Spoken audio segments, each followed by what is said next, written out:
Mm.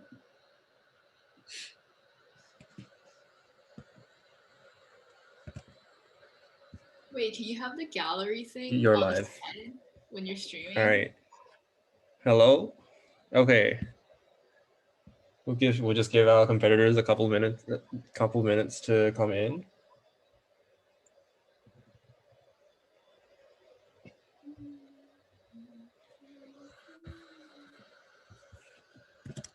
Hola. Hello. Yo, someone said hola. Is this when I say 안녕하세요?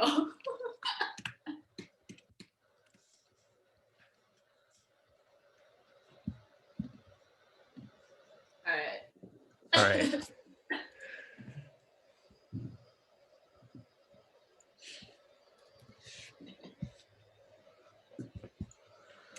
Looking at Discord again. Okay. All people have been waiting for this. And we're going live now. We've been live. I've been talking to chat. Yes, we are live.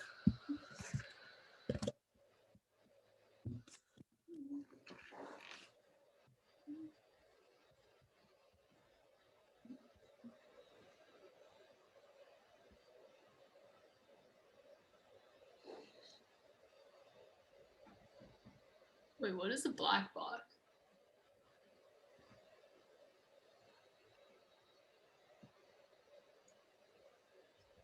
Oh god. That's The black box is. I don't know if I can get rid of it. Alright, I'm not good enough at Korean to understand whatever this is, so I will Google Translate. I'm hoping the Google thing says Google Translate. It is. I use Google Translate for this. Okay. That's fair, that's fair.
Wait, whoa. All right.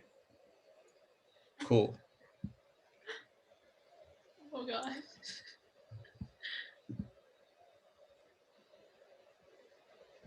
All right. For those of you who are wondering what's going on with the bracket, it's most likely the bracket that is wrong at the moment because there are games and because we have results for the semifinals which we didn't even run. So while we wait for our bracket to resolve itself, let's get started with running the Battlecode 2021 qualifying tournaments. So welcome to the Battlecode 2021 qualifying tournaments. So I'm Jerry. You've probably seen me around on Discord quite a bit over the last few days.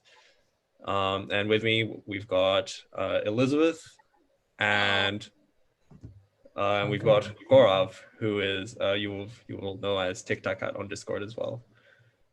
So we're really excited to be playing the stream today and to be watching everyone's amazing bots and to see what's everyone achieved over the last couple of weeks. And so with that, I suppose let's get started. So today is the qualifying tournaments. So we will have 16 spots in the final tournament. at the end of this week. So out of these 16 spots, we will have 12 US-based teams and 4 international teams. And the 12 US teams in today will need to advance to round. They will need to advance to round. I think that's round 5 of the winners bracket, or round, and I think it's round 5A of the losers bracket. And this will give us our top 12 competitors. So we're looking at the top 8 in the winners bracket and the top 4 in the losers bracket of this double elimination tournament. So all of our games will be best of 5. And so we'll have a lot of maps coming along today. So while we figure out our just a final few things with setting up our client, so just please bear with us, and we will have the tournament started very, very soon. Jerry, do you like my filter? It's a very nice filter. Thank you, thank you.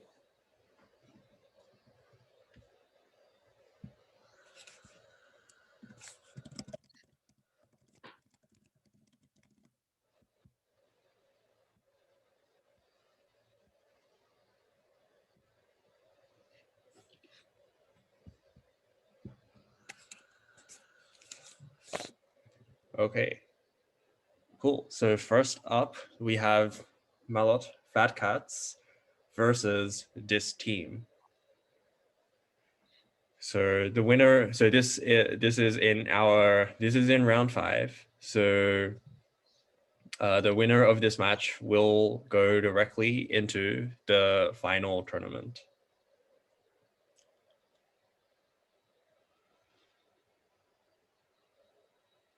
Okay, so we can see that both teams are starting with a number of slanderers.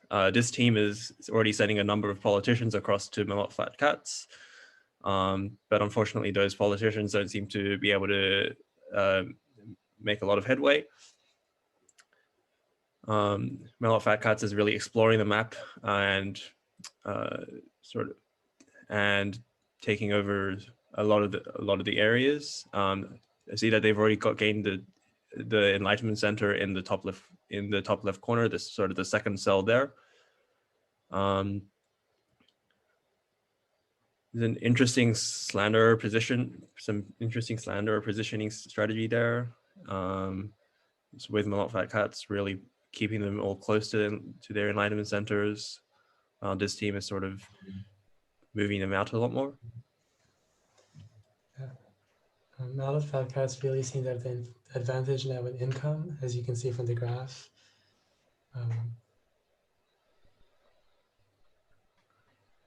It's interesting, up in the top left, we have Malot Fat Cats getting their muckrakers in there.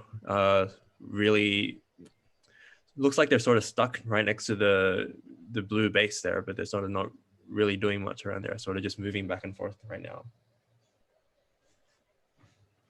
Ooh, we see that this team took over the Enlightenment Center that Malot had on the top left, and then Malot took it right back right after. So there's a little bit of a fight trying to go on right there, but I think Fat Cats is coming out on top.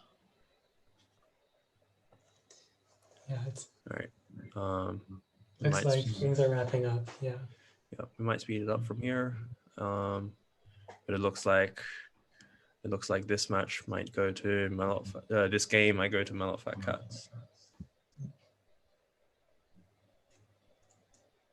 Yeah. So I just want to take the time to thank Stone T2000 of Smite for submitting a PR with this cool graph and also the unit sizes. We haven't had much time to test it, so it might be a bit temperamental, but thanks very much for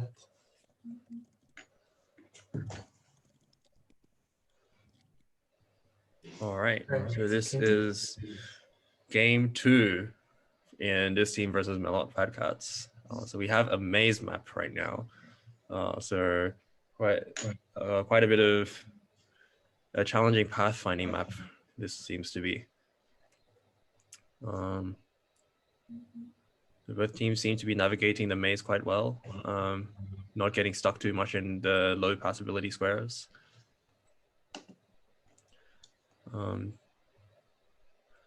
Melot Fat Cats has already started gaining enlightenment centers in the center region. They've already got all 4 of them. So they seem to have a commanding lead of the map.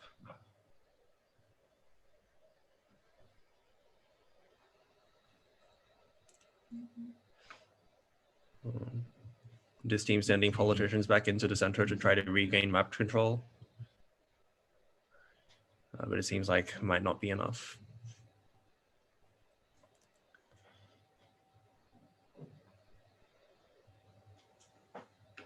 All right, yeah, it seems like nothing much more interesting is going to happen here. There. A lot of politicians up in the top left corner, going in and around the red base up there. Yep. But the blue mass in the center is really expanding, and Melot Fat Cats also has a votes advantage. They've got 800 votes already, going well past the 751 needed for victory. So it looks like this game also goes to Melot Fat Cats. Okay, so now we have game 3. So if Melot Fat Cats wins this one, they will earn themselves a spot in the final tournament. This is an hourglass map. It's a much more of an open map with a lot less obstacles. Melot Fat Cats takes the neutral enlightenment center on the right. There's 3 more neutral enlightenment centers up for grabs. Melot Fat Cats now has 2 of them, and there does appear to be an attack up on the top with a large number of units going in to take over this team. Yeah. So it looks like this team is left with just 1 politician unit now. So this game would quite likely go to Melot Fat Cats unless this team can take back an enlightenment center with that politician. And that's the game. So congratulations to Melot Fat Cats for gaining a spot in the final tournament. So this team moves into the losers bracket, so they will still have another chance at making the final tournament. Keep in mind that we do take the top 4 in the losers bracket as well. But congratulations to Melot Fat Cats for winning 1 of the spots out of the 12 available to the US bracket. So now on to the next match, which is Wololo versus the 3 Musketeers.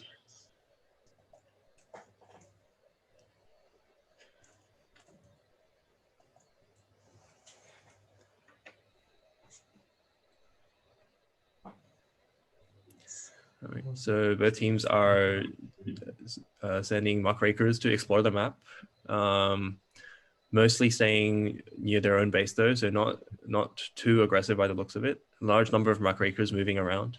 Wololo takes control of the enlightenment center in the top right, and then 3 Musketeers follow suit in the top left. 3 Musketeers really doing well in the economy. They started off with a nice formation of slanderers, and yes, that seems to really help them. So it looks like 3 Musketeers has the economy advantage right now, but Wololo is consistently having a high buff value. So we'll see if they're able to convert that into an advantage for themselves.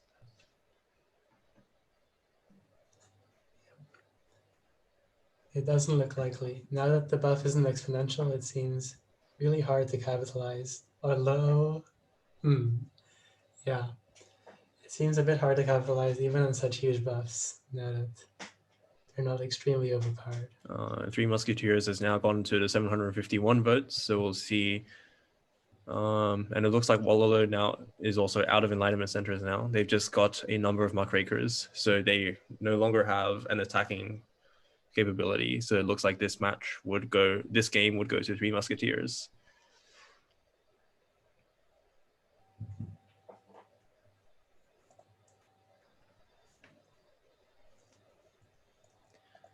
Okay, so for the second game, we have Three Musketeers versus Walolo. We're on the maze map again, so a challenging pathfinding. Again, both teams are navigating the maze quite well. Both have found the enlightenment centers in the center. Walolo goes through and takes 2 out of the 4. Wallo essentially has 0 slanderers at the moment, whereas Three Musketeers has, in both top corners, really strong formation. Yes, it's interesting how we have quite a bit of contention around the center enlightenment centers. Although Walolo does have a large buff right now. I think they got up to 10 and buff of 10 a little while ago. It looks like the center is a little bit stuck at the moment. So we'll see what happens there. There's not much voting coming out from Walolo though. Still stuck on, still only 30 votes, while Three Musketeers are already on 400. And Wallo are having a consistently high buff. Yes, it's a very high buff with 200 muckrakers as well. So it's a lot of muckrakers. Three Musketeers has just taken over the bottom left enlightenment center of Walolo. So they've just got 1 enlightenment center left. So we'll see what happens there. They've now taken all of the enlightenment centers on the map.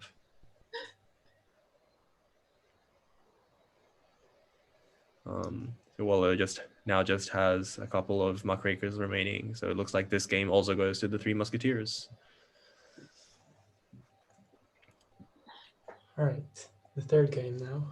Okay, so this is the third game. So if the Three Musketeers wins this game, they will go through to the final tournament.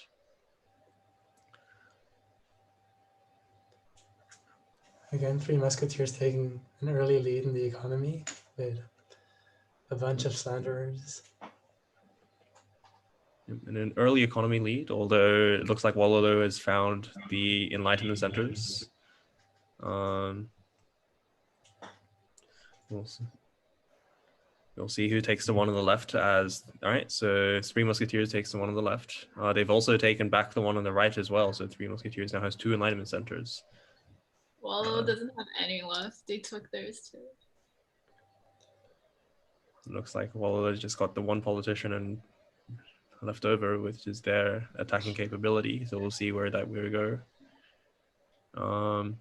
But it looks like Three Musketeers is really commanding the map now. So it looks hard for Wallo from here.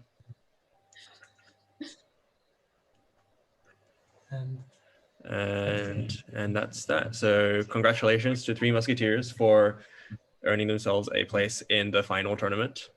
And we'll see Wallo again in the losers bracket in just a moment. So next up, we have Kryptonite versus Smite.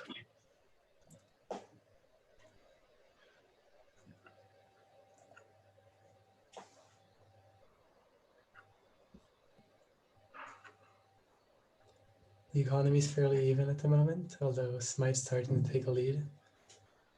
Yeah, Smite has a slight lead on the economy and a slight lead on the votes as well. Kryptonite building up a large buff values. We'll see if they're able to convert that.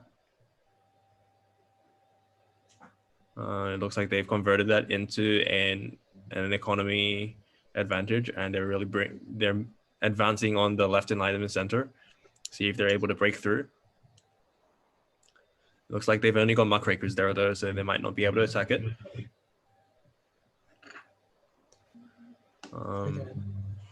A very popular strategy has been to make a ton of 1 conviction muckrakers, and you see Kryptonite doing that here.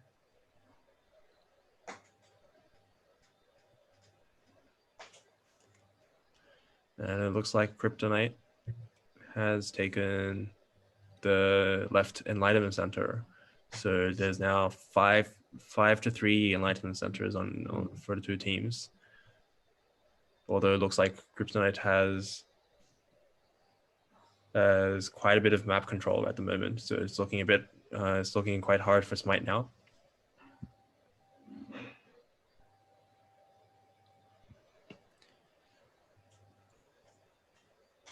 And it looks like Kryptonite takes the first game in this best of 5 match. Okay, so back onto the maze map. Wait, if I remember correctly, both of these teams were finalists last year? Question mark. Names sound like super familiar. They sound very familiar to me as well, and I do think that they would have been finalists or near finalists last year. Right. Looks like Kryptonite's being the first team to get to all 4 of the middle ECs. Yeah, Kryptonite's taken over all 4 of the center enlightenment centers, so would be quite a bit of map control with that.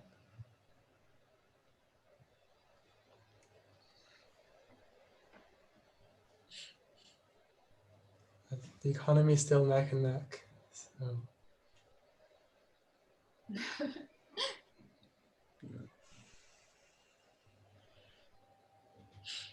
quite a bit of commanding map control from Kryptonite. Smite sending units in towards the center to try to take them back, but it doesn't look like they're able to break through the blue wall.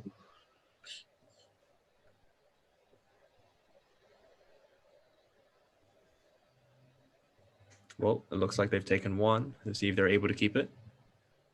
Quite a bit of contention around that enlightenment center. Although with a very large buff, it looks like Kryptonite has taken over the map again.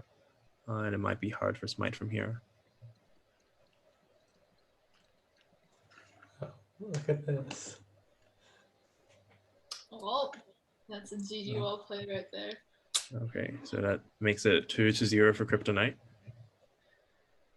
And we've just got the third match here. So we'll see if Kryptonite can convert this into a third game. So Smite sending a single muckraker out to scout, finding all the enlightenment centers and the borders of the map. Some muckraker neck. Okay, so it looks like both have found one of the enlightenment centers and waiting to take some more. And both have taken the bottom enlightenment centers as well. Smite has gone and taken the one in the center right as well. Yeah, both teams sending really beefy politicians to convert the EC in just 1 in power, which is a really good strategy given that the EC goes to the team that just converts it last. Looks like Kryptonite has taken back the one on the right. So the game is looking fairly even at the moment. Both have the economies are looking fairly even as well. Blue Smite with a slight influence advantage, but Kryptonite with a slight vote advantage. Smite's taken the top right enlightenment center as well. So although it looks like Kryptonite has much more of the map, and Smite has got themselves backed up against the left edge. So we'll see what, and it looks like Kryptonite has taken back the EC on the right again. It's just quite a bit of contention with the ECs. Now Kryptonite has a huge buff.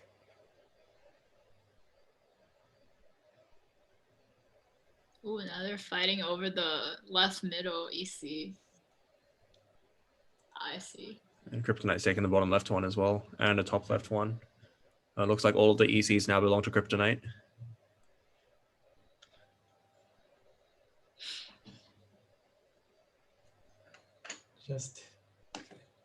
And that does it. So Kryptonite wins 3-0, but interestingly, Smite made a comeback in the final 2 games. But it looks like Kryptonite goes through to the final tournament here, and we'll see Smite again in the losers bracket in a bit. So now we have Chop Suey versus Hard Coders.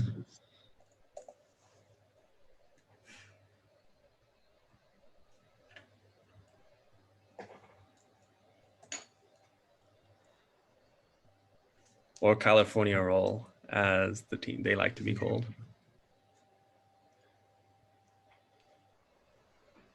Right, so it looks like the game's moving a bit slow, but both teams are sending muckrakers to explore the map and to gather knowledge about the terrain. It looks like they've all found the enlightenment centers, the neutral enlightenment centers in the corners. Both teams taking one of the enlightenment centers in the top row there. All of the enlightenment centers are now taken.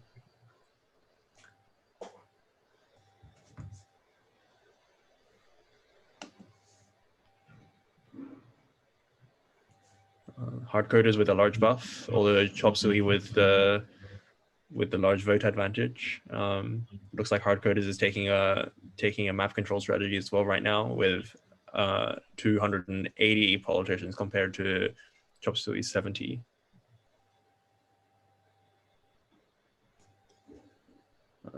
Looks like quite a bit of map control. Although Chop Suey has the large buff, so we'll see if they're able to convert that back into their own. It looks like well, California Roll wasn't able to make use of that buff, so it looks like Hardcoders has really taken control of the map here.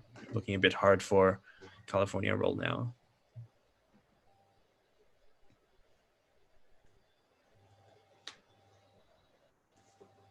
Yep, and Hardcoders wins on votes. Okay, so the first game in the set goes to Hardcoders. So we'll now see what happens on the maze.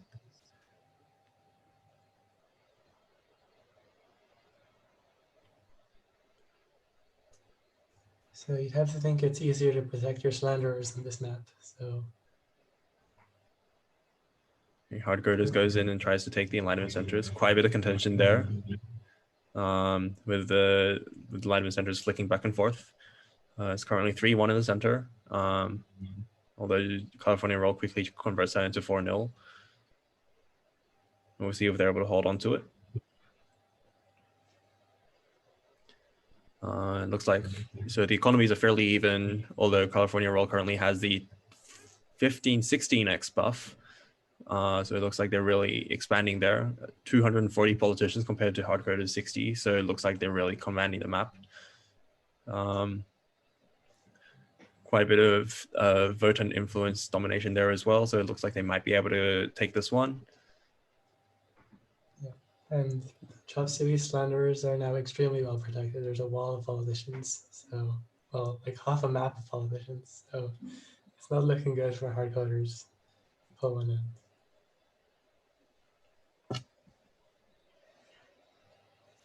Okay. Okay, so now we're at 1-all. Okay, so now on the hourglass.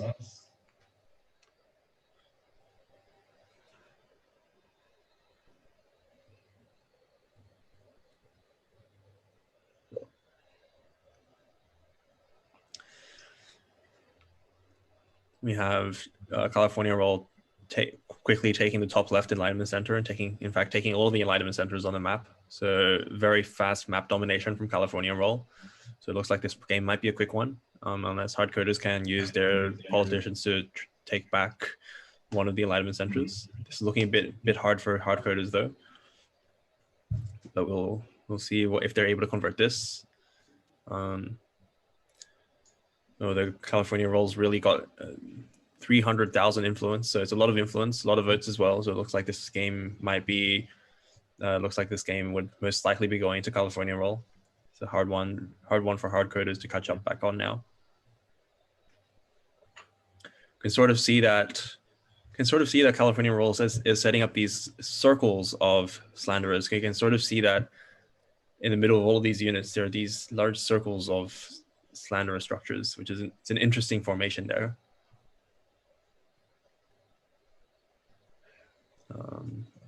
This looks like this game is sort of just going to finish up from there. It's not much Hardcoders can do now.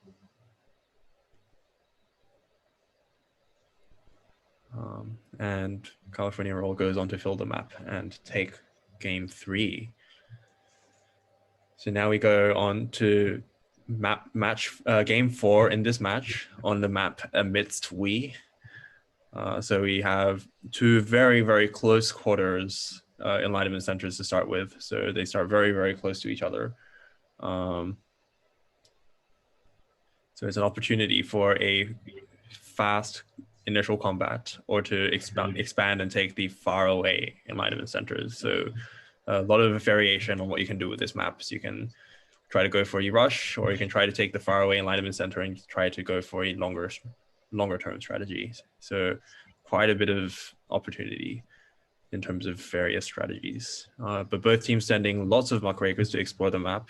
Hardly even any politicians at all. So it's just hundreds of muckrakers exploring this map.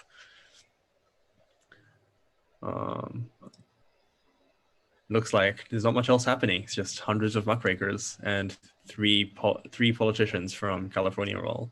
So I guess we'll just have to wait and see if anything else happens.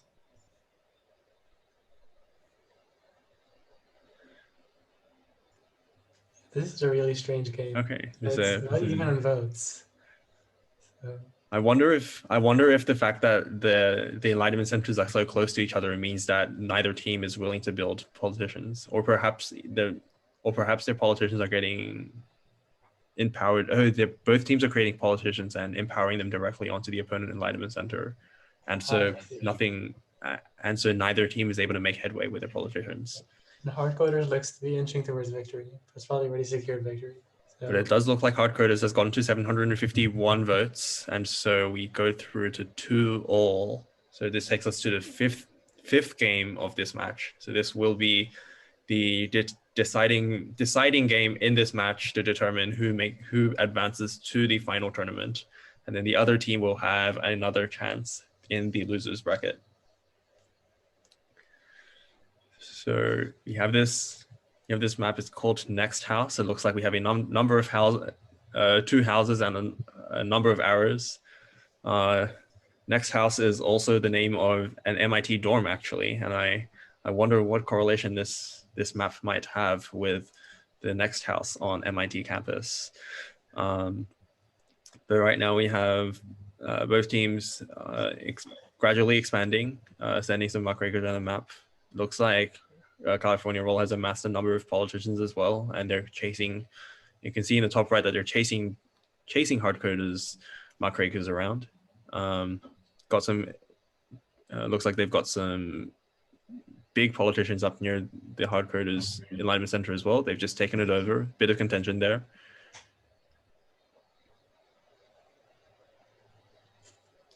And it looks like they've that Enlightenment Center is quite commandingly belonging to California Roll now. So we'll see what they're able to do from here. But it looks like this match is most likely going to go to red.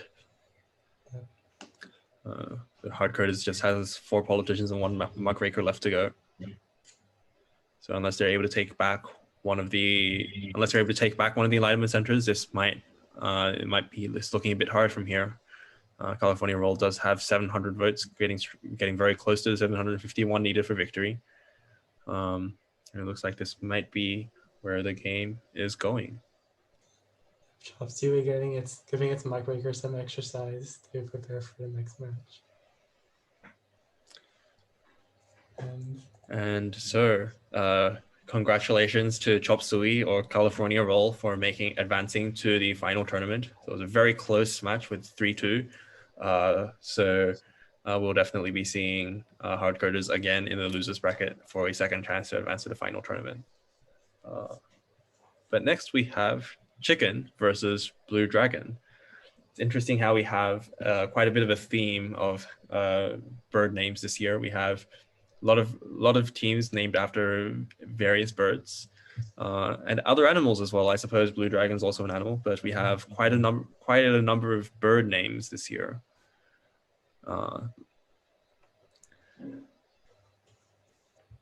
So both teams pumping out a large number of units. Chicken using politicians to scout the map, possibly to take down opponent muckrakers if they encounter any.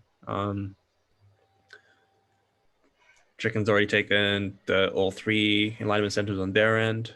Blue Dragon's just taken the last one on their side. Bit of attack from Chicken on the top. They're fighting over the second Enlightenment Center from the left. Quite a bit of contention around it. Although it looks like Chicken has commanded the map on this game. So it's now now all 8 alignment centers do belong to Chicken. So it's looking like a hard one for Blue Dragon now. So Blue Dragon's just got a couple of politicians and muckrakers left. Although interestingly, Blue Dragon does have the vote advantage, and Chicken is still on 0 votes. So if Chicken doesn't bid for votes, and Blue Dragon manages to hold through to 1,500 rounds, this game could still go to Blue Dragon. So we'll see whether Chicken is able to catch up on the vote count. The Blue Dragon still just having the one politician keeping themselves in this game.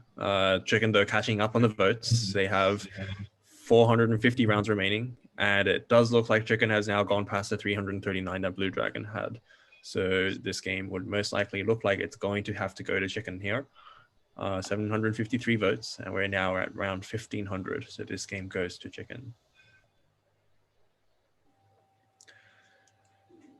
Now we're on round 2. Game 2 in this best of 5.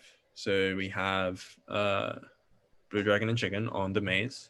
We'll see how well they're able to pathfind through this. Chicken finding the ECs in the middle with their politicians. So both looks like both teams have now scouted the ECs. Chicken quickly takes 2 of them, 3 of them, and now all 4 of them. So Chicken has now taken the center. We're going to see if Blue Dragon is able to make it back in. They had a 5x buff, quite a bit of empowering there, but they weren't able to quite get into the center. See if they're able to repeat that again. Both teams have very large buffs of both at 5. Chicken's now at 10 buff. So let's see if they're able to do anything with that. Looks like Chicken is launching a full attack on the top left alignment center there.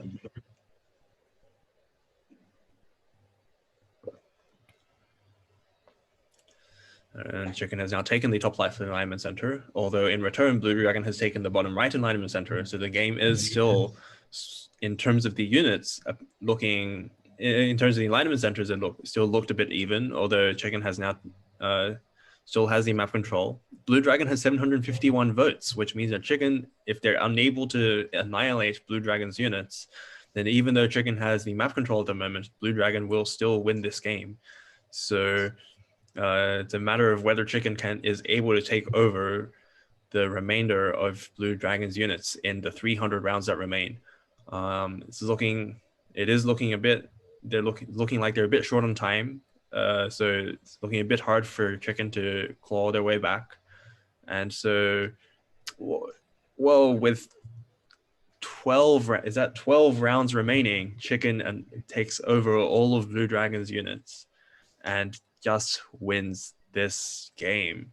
751 votes from Blue Dragon, although we're in just a short amount of time, just a very short amount of time to go, Chicken annihilates all of Blue Dragon's units and takes out this game.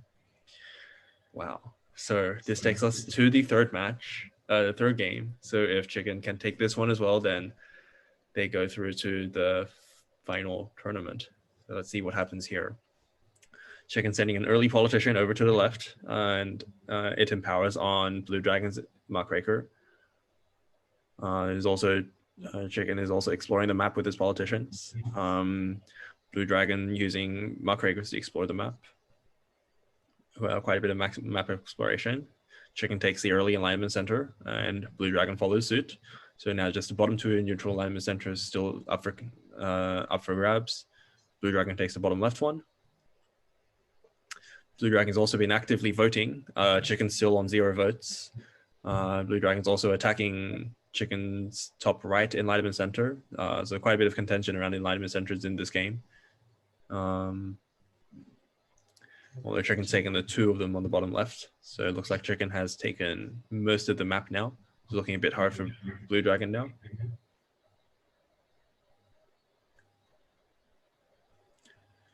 And now it looks like Chicken has dominated the map, and Blue Dragon although Blue Dragon still has the vote majority, so unless Chicken can either annihilate all of Blue Dragon's units like last time, or up their vote count, Blue Dragon still has a chance in this game. So we'll have to see what happens in the second half of this game. So we're just entering round 800. Chicken starting the votes. They're up to 200 votes now from Chicken. So really catching up to Blue Dragon's 372. So just a couple more rounds and they might have taken it. And now Chicken has the 500. So it looks like Chicken does take this match. So congratulations to Chicken for going ahead into the final tournament. And we will see Blue Dragon again in the losers bracket. Next up, we have Monkey versus Waffle. I wonder if Monkey is another one of our animal names, just like we had Chicken in the last game, or if Monkey is it's notably missing an E there, so I'm not sure if that's a reference to an animal. But we see that Waffle's interestingly gone for the right-hand side enlightenment centers instead of going for the ones closest to themselves. Although that enlightenment center is under contention, both teams have set up good bases for themselves. Monkey has quite a bit of influence, 100,000 already, 10 times that of Waffle. Although Waffle does have the slight vote advantage, but around double of what Monkey has. And so Monkey is really making use of that influence and invading the Waffle base. And it looks like they've taken over the map with all 8 enlightenment centers. And now Monkey takes out game 1. Onto the maze.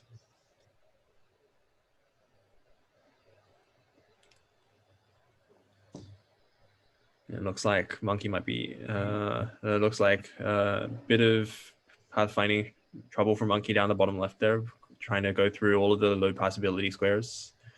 Waffle making a quick dash for the center, finding all the enlightenment centers there. And Waffle takes the first one there. But Monkey manages to get the 2 bottom ones and has the advantage in influence as well now.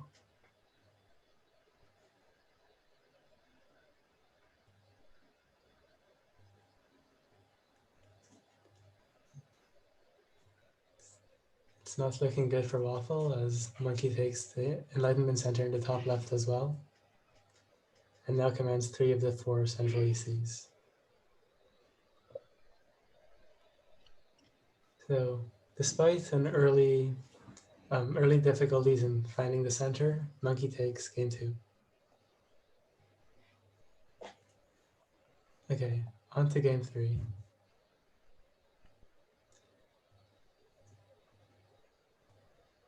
So, as we've seen in previous games, both teams seem to find the enlightenment centers directly below them. Waffle's the first to take their EC, and Monkey soon follows. Monkey has a huge advantage in influence, but that seems to be getting offset by Waffle's huge buff.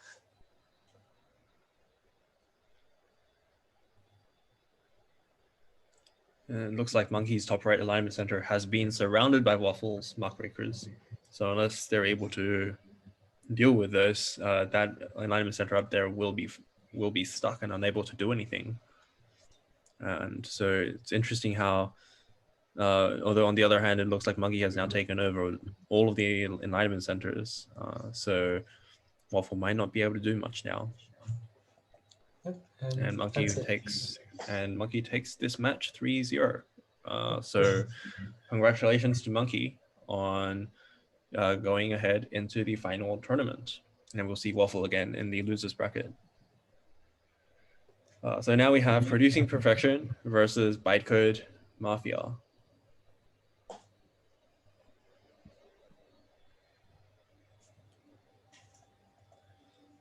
So on the unbranded board game.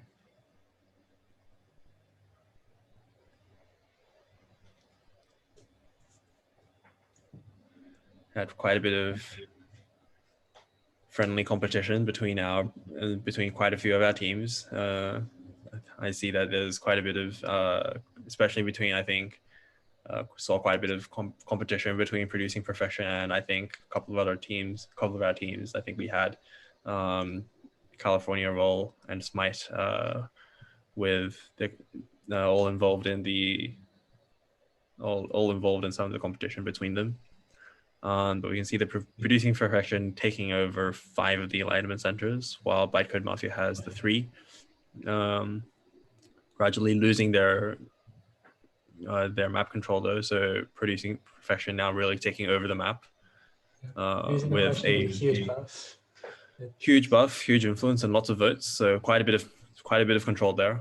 So it looks like this game, Producing Profession has really taken over this game, and Bytecode Mafia is a bit just with the 4 politicians left over. It's looking a bit hard for Bytecode Mafia now.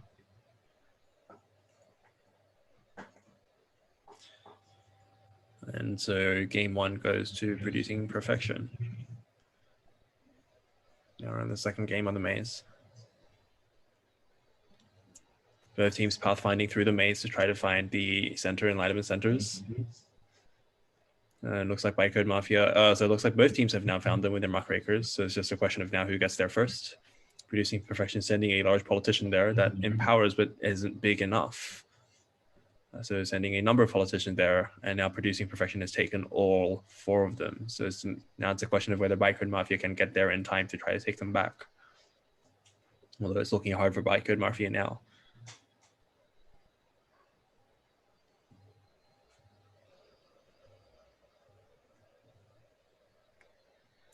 And it looks like Producing Perfection has taken over most of the map now. So it's just the 1 politician left, looking a bit, 2 politicians left actually. So it's looking quite hard for Bytecode Mafia from here.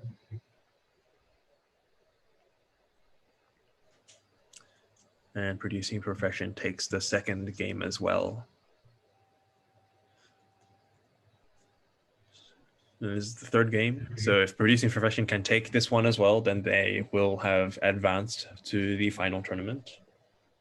So Producing Profession with a lot of muckrakers advancing directly towards Bytecode Mafia. So quite an aggressive start from Producing Profession, taking over 2 of the alignment centers, lots of slanderers, lots of economy, really growing very quickly and taking over all of the alignment centers, while Bytecode Mafia just has a couple of politicians left. It was a very aggressive start from Producing Perfection, and it looks like it seems to have paid off.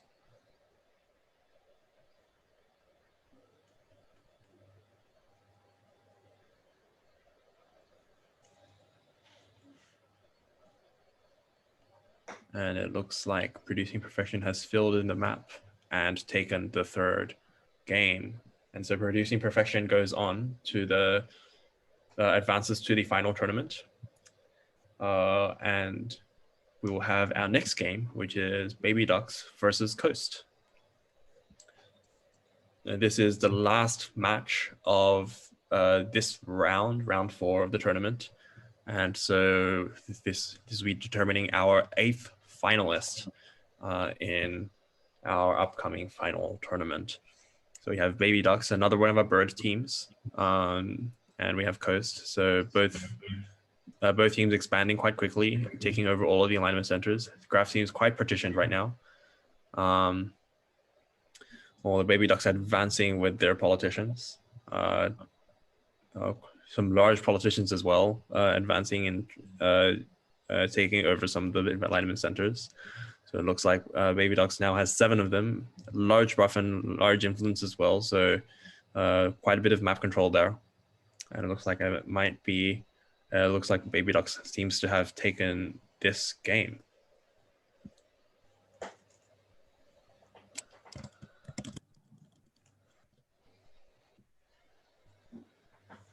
We're on the maze. So both teams pathfinding towards the center. They both have found the center alignment centers, although the politicians not empowering on them, most likely because they're not big enough to take them on their own. But advancing there, both taking the alignment centers, quite a bit of contention there, flicking back and forth.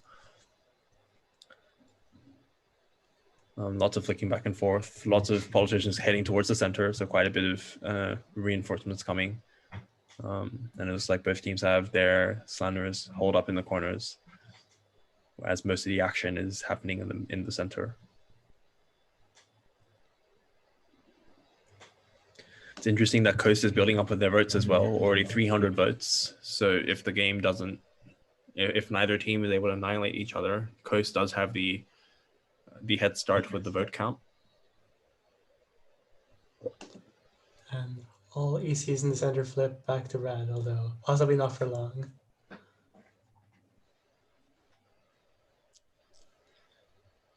Coast slowly building up the vote count.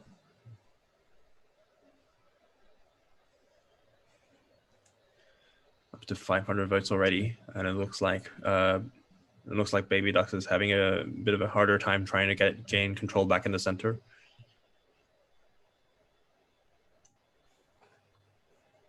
Both team slanderers have stayed very safe this game.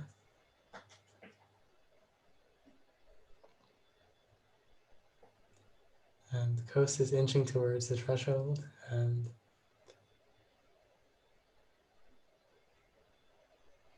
Coast now has hit their 751. It's interesting that both teams are able to keep their slanderers in the corners, and after they've been around for 300 turns, they will camouflage into politicians, and then you can use them as an attack mechanism. So it's quite it's an interesting how you can use your slanderer reserve as you could think of it as another source of politicians if you keep your slanderers safe for long enough. But both teams exploring the map. Coast has gone down to the bottom and probably discovered the entire map. Although Baby Duck's not exploring the map, but instead going for an attack, taking over the top left alignment center. While Coast has now migrated to the left alignment center, so found a new base there. So sort of just a bit of a swap of position as well. So Coast taking the bottom of the map while Baby Ducks is taking the top. Although Baby Ducks has a large number of slanderers, there are a very, very large number of them. So really building up that economy, 150,000 influence, while on the other hand, Coast is on the other hand building up their vote count. Although it looks like Baby Ducks has now taken over all the alignment centers on this map and has taken game 3. So we move on to game 4 on Amidst We. So we have the close quarters alignment center configuration. So we're going to see if either team goes for a rush strategy or a map exploration. So it looks like Baby Ducks has quickly taken over the center. And so Coast has just got their 4 muckrakers. And so it looks like this might be a hard one for Coast to come back on. And Baby Ducks takes game 4. So congratulations to Baby Ducks for advancing to the final tournament. And we'll see Coast again in the losers bracket. So we're starting the losers bracket now. We're going to start off with this team versus Easy Money.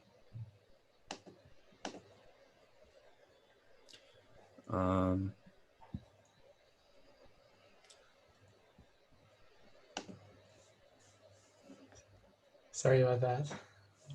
So we do have four matches in our losers bracket.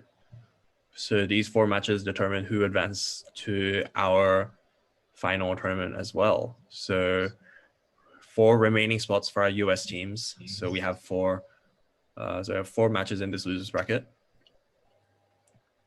And it looks like this is quite an open map as well.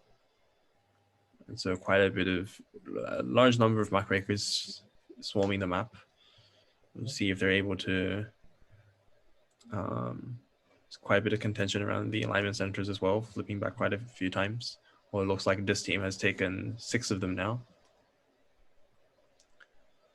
Looks like this team has this team looks like has the influence advantage, although Easy Money has quite a bit of votes. So unless this team is able to convert that influence into an annihilation win, Easy Money still has quite a bit of a chance of winning the game.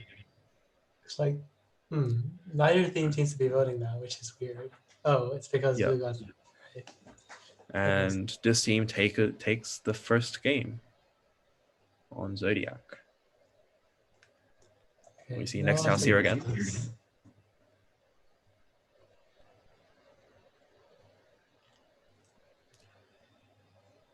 Both teams very even in influence. So next out is one of those maps where we don't have neutral enlightenment centers, and the one enlightenment center you start with is the one that you have to make the most out of. And it's interesting though that this one starts surrounded by lots of squares with low passability. So you have to be very careful with your build to make sure that you make the most out of your units.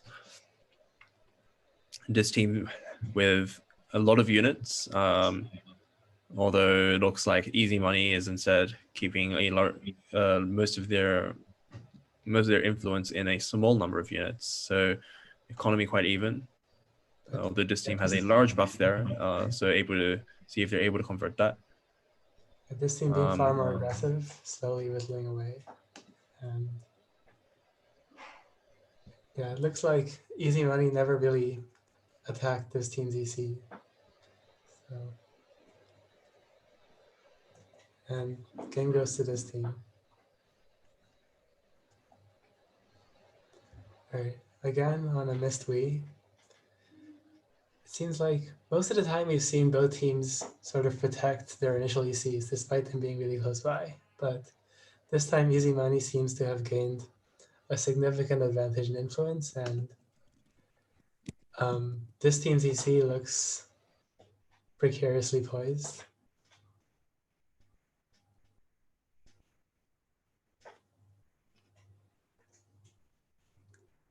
Easy Money also racking up the votes, and it looks like this game will go to blue.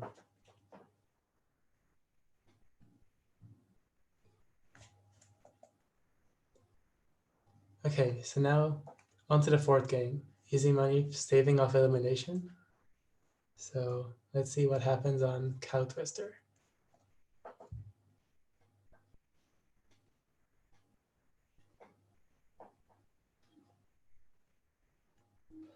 And apologies for the misspeak before as well. So this round actually, this is round for losers A, which has 8 matches. And so winning in this round takes you to round for losers B, and you have to win in round for losers B to earn yourself a spot in the final tournament. So we still have 8. There are 8 matches in this round, so we're still got quite a bit to go. Although it looks like this team is taking quite a bit of map lead here. A very constrained map, this one, mostly low passability squares. Although it looks like this team is really expanding their Easy Money in a corner. And wow, with 300,000 influence, it looks like this team wins 3-1. So so this team will advance to round for losers B and have another chance, at advancing to the final tournament. Now we have Waffle against Oculus on the Zodiac map. A very open map, lots of space to explore. Both teams sending muckrakers. Waffle with a quick politician that takes the left enlightenment center and the right one as well. So quite an aggressive start to the game. Although Oculus coming back with a quick counter attack to take that one back. Quite a bit of contention around that enlightenment center. Both teams have found all the enlightenment centers, and it's just a matter of time before they go and take them as well. Waffle takes Oculus's original EC. So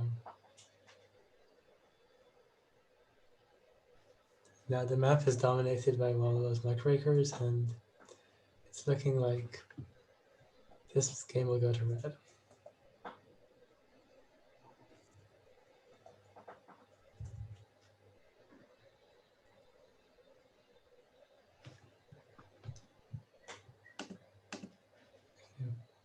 Again, no neutral ECs, so we'll have to see which team is.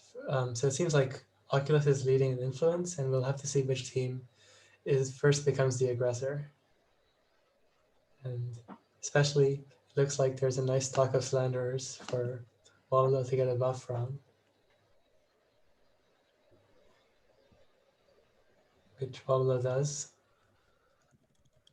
And now it looks like Waffle has total control of the map.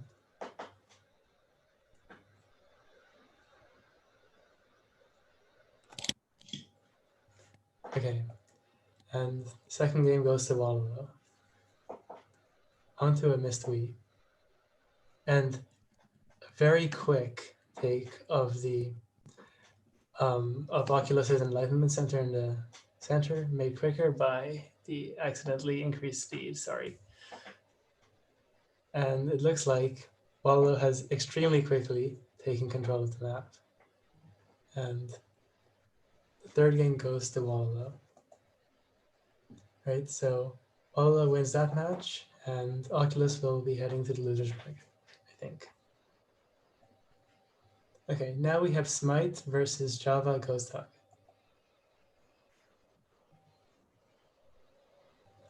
Okay, so this is our first game on Zodiac.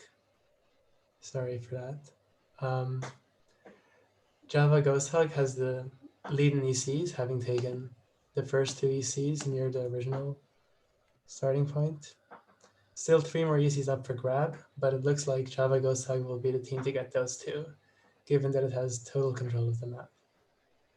Java Ghost Hawk, interestingly, has no slanderers. I'm not sure if that's been true for the entire game, but no slanderer strategies have been possible, and I believe especially in Sprint 1, there are quite a few of them, so it would be interesting if Java Ghost Hawk is applying a no slanderer strategy even this late into the month.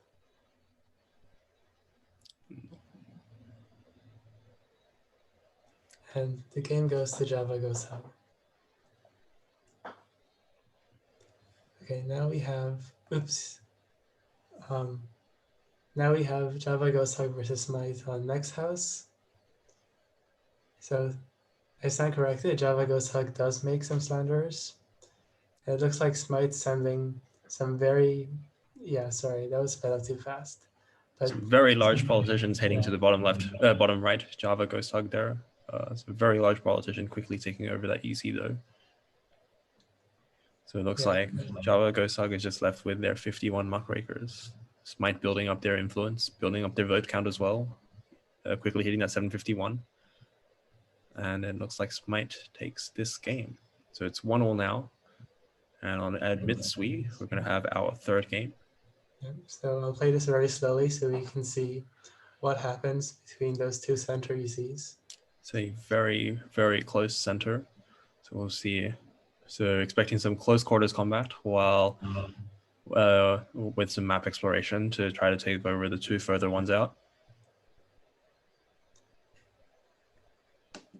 Yeah, it seems like Smite could take this blue EC if its small politicians could just coordinate and empower, but don't seem to be willing to do so, and Java Ghost Hawk hangs on to that EC.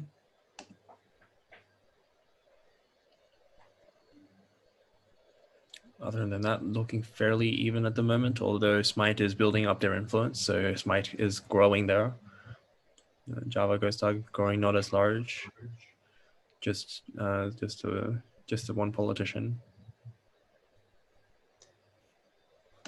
And there's still 2 more neutral ECs up for grabs, and it seems like Smite's muckrakers have identified it. Oh, and the center getting really clogged by Java Ghost Hawk's muckrakers.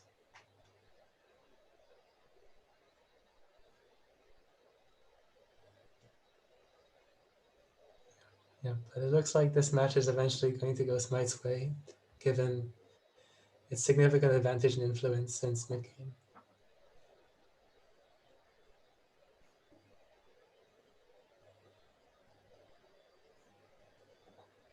It's interesting how Smite seems to have clouds of robots that move as packs. But now we have Cow Twister. It's a very constrained map.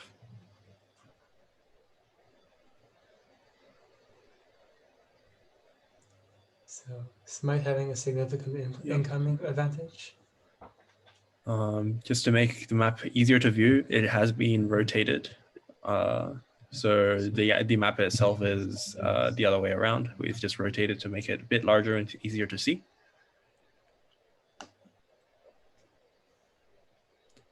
Both teams have found the center and line of centers. There's a large politician moving in from Smite that just goes and takes that one. That was a very large politician. There's another large politician coming in, possibly aiming for the other Enlightenment Center. I wonder if Smite has figured out the map symmetry, so it can figure out where to send the alignments, so send the politician, or perhaps on the other hand, it's detected them and communicated that. Yeah, this bottom left corner of Smites looks really scary. Thanks to the unit sizes, we can see all the beefy politicians that it's producing, and Smite's also gaining the vote advantage, and it looks like this match is going to go their way, which would take them to victory in this sequence of matches.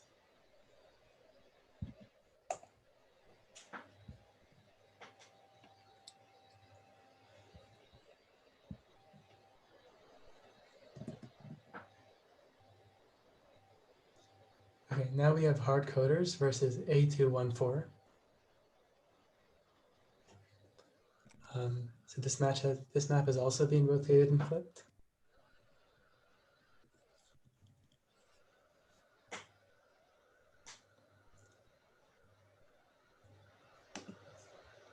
So these two ECs are the ones to watch.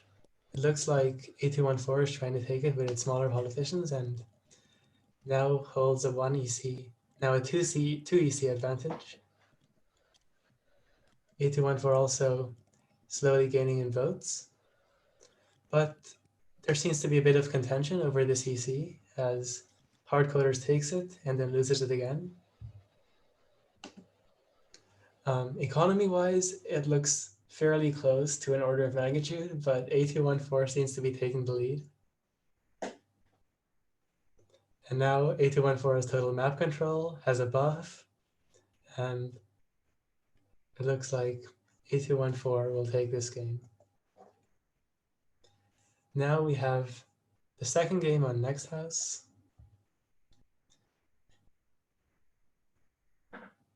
Most of these games have ended with one of the two teams being able to produce some really big politicians to go and sweep away the other side. And it looks like Hardcoders may be the team to do that in this game, given their significant influence advantage. Here comes a politician. Here comes some more. And the EC is Hardcoders.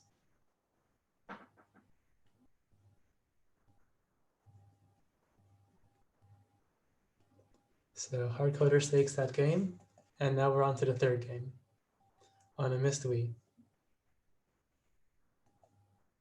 So again, we have to watch the center very closely, as well as the team's pathfinding as they look for the neutral ECs outside.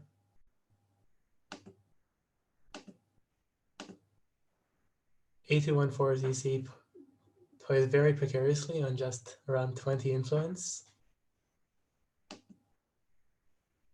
But as time goes on, it'll be able to gain more passive influence, and it seems like most of the time, teams find it difficult to take the opponent's EC despite being so close, and A214 is able to solidify its EC for now. In the rest of the map, no neutral ECs have been discovered yet, but muckrakers are roaming everywhere. A214 beginning to vote with very small bids, and same for Hardcoders. Both teams have decided to ditch their Slanderers, which probably is a good idea given how open this map is.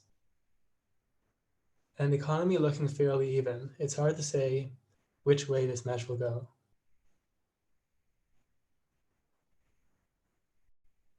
Hardcoders now having the advantage in both votes and influence. But Hardcoders seems to have more map control insofar as it has a lot more muckrakers roaming around. It's interesting how teams have had so much difficulty converting neutral ECs. Again, as Jerry said earlier, probably a lot to do with the placement of the two ECs in the center. It looks like Hardcoders is inching towards 750 votes, or rather, a secured vote advantage. And unless A214 manages to eliminate Hardcoders, this match will go to Hardcoders. Now we're on to the fourth match on Cow Twisters flipped and rotated. So this map has been interesting. It seems like on maps with as much low passability as these ones, a lot of units end up trapped in there for good or bad. And hardcoder's not seeming to pathfind much from the bottom left. I'm not sure if it's discovered yet that neutral EC, whereas A214 has sped through and taken 3 of them. Hardcoders has taken back the EC in the middle left.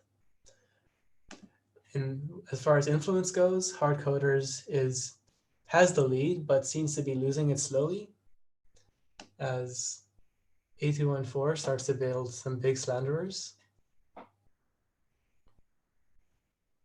And yeah, again, this match looks very tightly poised.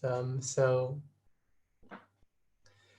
A214 sending a very big wave of politicians down, which allows them to take, at least temporarily, the EC in the middle left. But Hardcoder seemingly still fairly fortified in the bottom left. Meanwhile, influence is extremely close, but A214 seems to be bidding and approaching 750 votes, while Hardcoder seems to be not bidding at all, which is interesting. So now Hardcoders must totally eliminate A214. And in previous games, unless one team has total map control, our experience has been that the team that secured the votes will win, and that's what happens here. Okay, now we're onto a map that I don't believe we've seen before, but it's certainly a pleasurable sight. This is Blob with legs, and this will decide. This is game 5, and we'll decide who wins this matchup.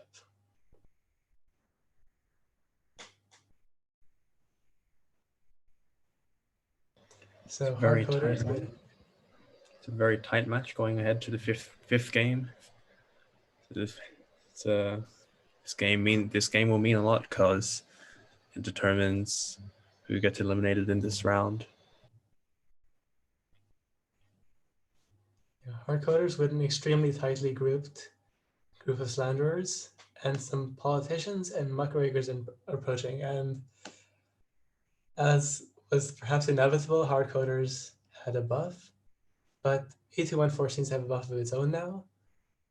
A214 has a significant advantage in ECs and in map control as well, and now has a significant buff as well. So it looks like A214 managed to win out in the mid game.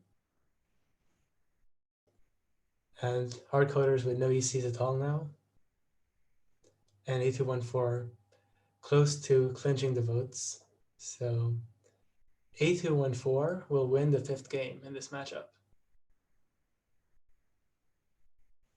Wow. I feel like all of those matches were extremely close and mostly decided in the mid game. So congratulations to A214 for winning 3-2.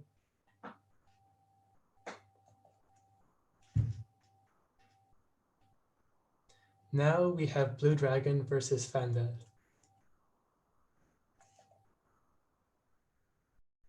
All right, so we start on Zodiac.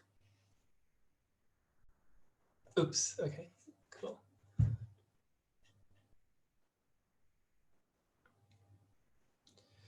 So Blue Dragon with an early votes advantage, but we've seen, for example, in chicken strategies earlier that this doesn't matter so much necessarily.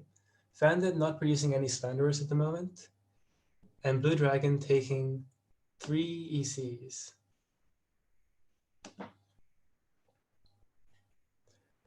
Blue Dragon's slanderers chilling in the corner and seem to be doing a very good job at helping Blue Dragon in the economy.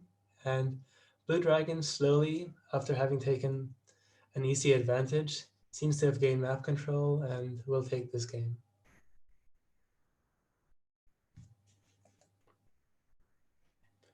On to next house.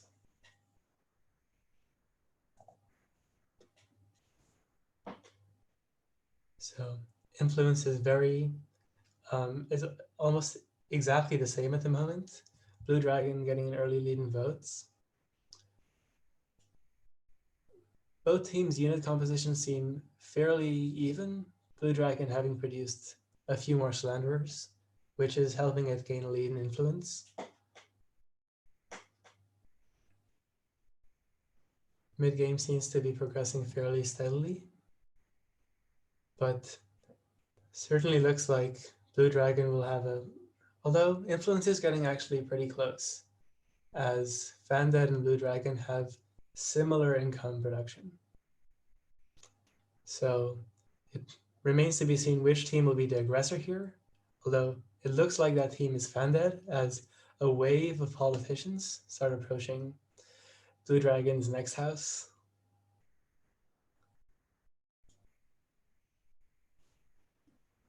Both teams having huge buffs, and the EC in the top left under significant contention. And it looks like Blue Dragon has managed to take both ECs.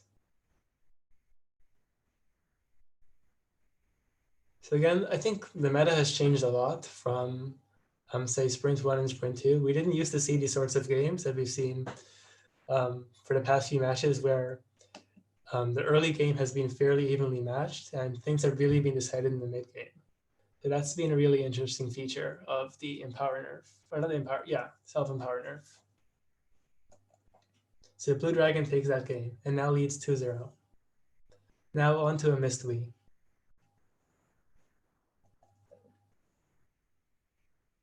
So once again, a lot of empowering going on in the center, and we will see whether these teams have the pathfinding ability to, and the will to take these ECs in the corner.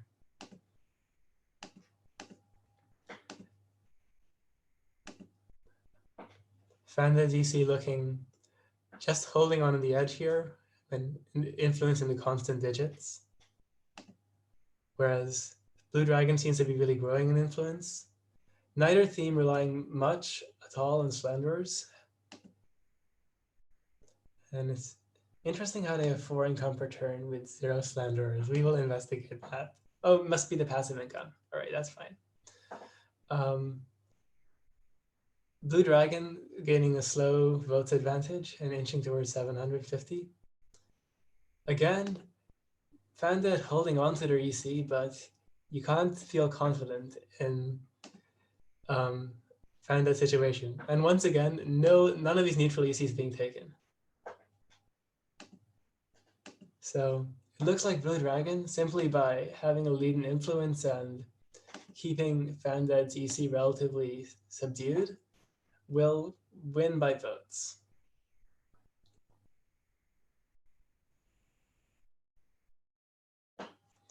Okay, so Blue Dragon wins 3-0. So now we're on to Waffle versus Dollar No Ball.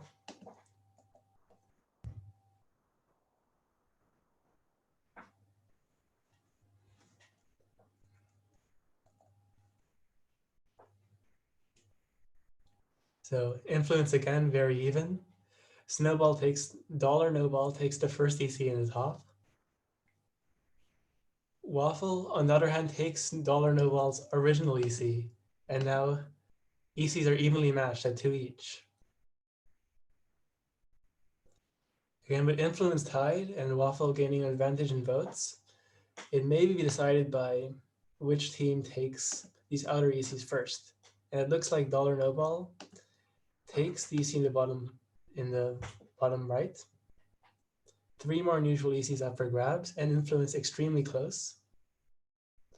No slander is being produced by either team, again, of probably something to do with them detecting their lack of viability on such an open map. Waffle gaining a slow lead in influence, and a 1 EC lead as well, and visually seems to have a lot more map control with these low influence muckrakers that have been so common in team strategies. So the match outcome not yet fully decided, with Dollar No Ball having some map control to speak to itself and slowly cutting the lead in votes as well. Waffle's muckraker formations do seem quite aesthetically pleasing, and Waffle seems to have some sort of, like, it's managed to surround 3 of dollar no balls ECs, which may be helping push it over the top in terms of the influence advantage it needs to finish out this game.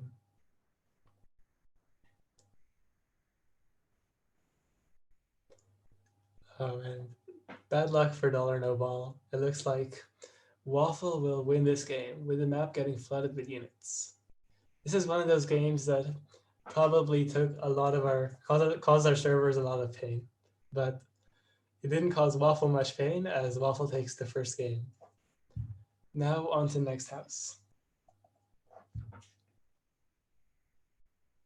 Waffle again, the team being the team that chooses to vote first and gaining an influence advantage as well.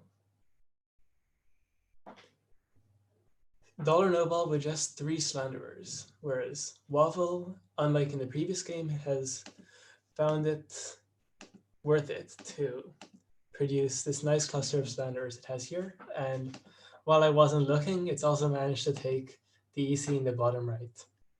So this game looks like it'll go to Waffle. So dollar no ball had a no ball attempt at winning, but Waffle takes that game. Now on to game 3. So again, the EC is very close by in the center. What sort of dynamics will this lead to?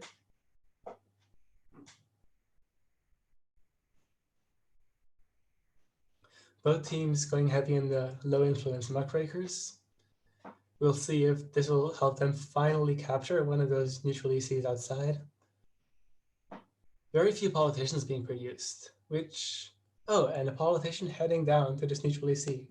Could it be a conversion? And Waffle seems to have converted this EC, despite dollar no ball being the first team to send a politician down there. But dollar no ball has the EC in the top right and seems to have an influence advantage. Dollar no ball also has a 2 EC advantage, so things might go dollar no ball's way. Votes are extremely close. Both teams' baiting strategies being put on full display. Neither team producing any slanderers. And dollar no ball maintaining its EC advantage, which could benefit us significantly as we head towards the end game. Again, voting extremely close, but dollar no ball, powered by around a factor of 3 advantage and influence, seems to be heading towards 750. And we'll see if it manages to climb that threshold. It does. Dollar no ball wins game 3. Now game 4 on Cow Twister.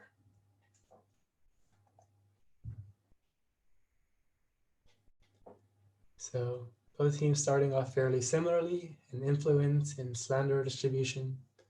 But again, dollar no ball tends to go a bit light on the slanderers, so that helps Waffle gain an influence advantage here. But dollar no ball is quicker out the gate in getting the EC nearby. But Waffle soon follows, and now both teams have 2 ECs. So now we head on to the mid game. So again, Waffle seems to have gained this huge advantage in influence. Is it just because of its slanderers? Presumably because dollar no ball doesn't give it much in the way of buffs. And it looks like Waffle's influence advantage probably will prove insurmountable for dollar no ball. Waffle taking dollar no ball's captured EC. Waffle gaining winning in votes as well, and Waffle winning the game.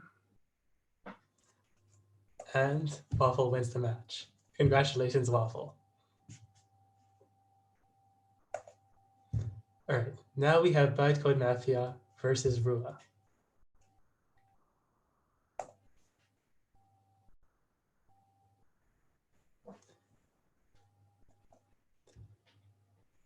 So again, this seems to be their unit distributions are fairly equally distributed, so this will become a race to convert ECs. Rula tried to convert Bytecode Mafia's original EC, but to no avail, as both teams take one EC of their own on the right. Bytecode Mafia with a huge influence advantage, however. How did that come about? It does have a lot of slanderers roaming down here, so that helped it, but it could come back to bite later on. Both teams gaining modest buffs. As for the ECs far out, it seems like Bytecode Mafia has taken all four. So Bytecode Mafia now has a huge advantage in influence, but it does have around 90 slanderers lying around, which Rula does not seem to be able to find. And Bytecode Mafia is slowly gaining map control, and this game will go to Bytecode Mafia.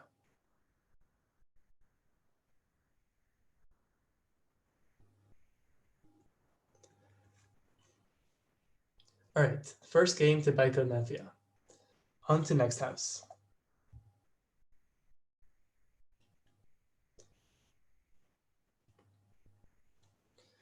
So fairly even in influence again.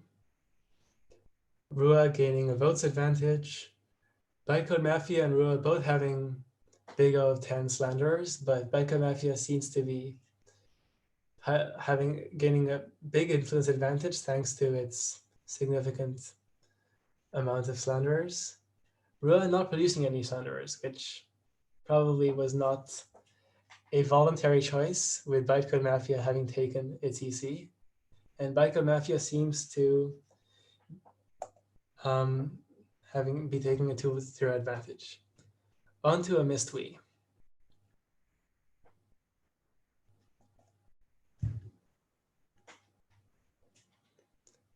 So again, a lot of back and forth near the center, and it looks like Rua seems to be gaining, in terms of center map control, a small advantage. Bytecode Mafia has an influence advantage.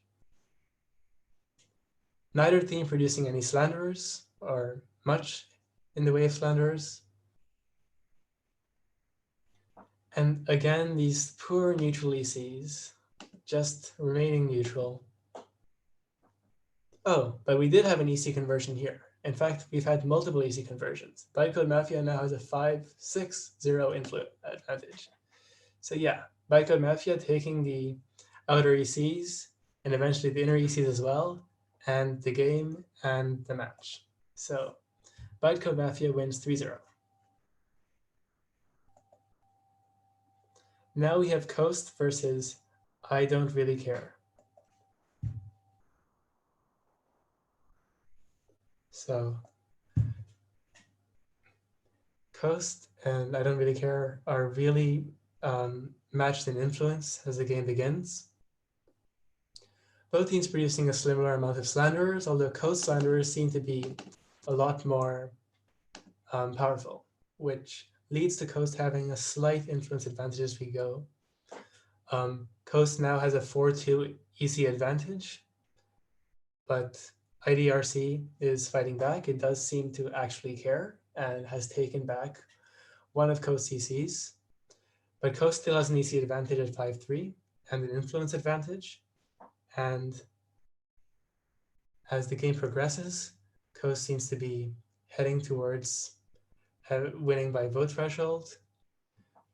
IDRC's EC is totally surrounded, which our servers will not like as we speed this game up. Oh my god. All right. Okay, so Coast takes that game. On to next house.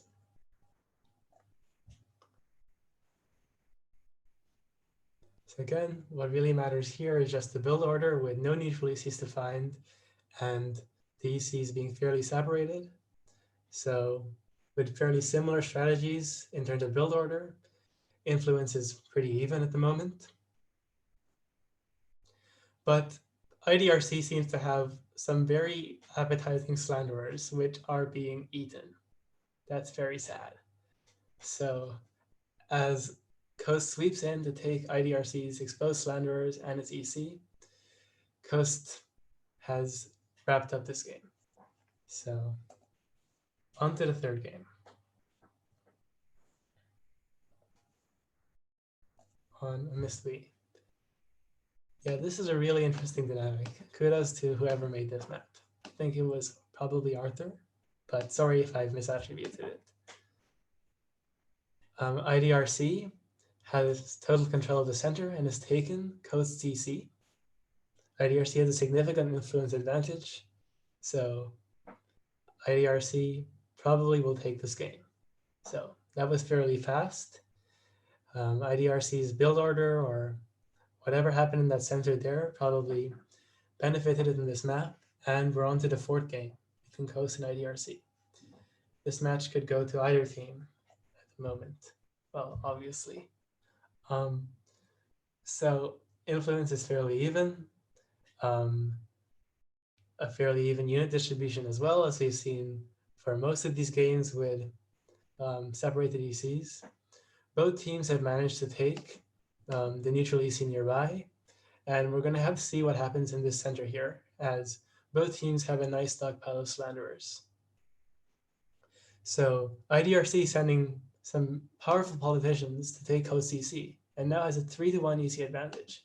But it's really hard to maintain that EC in foreign territory, as we see that EC constantly be taken back by Coast.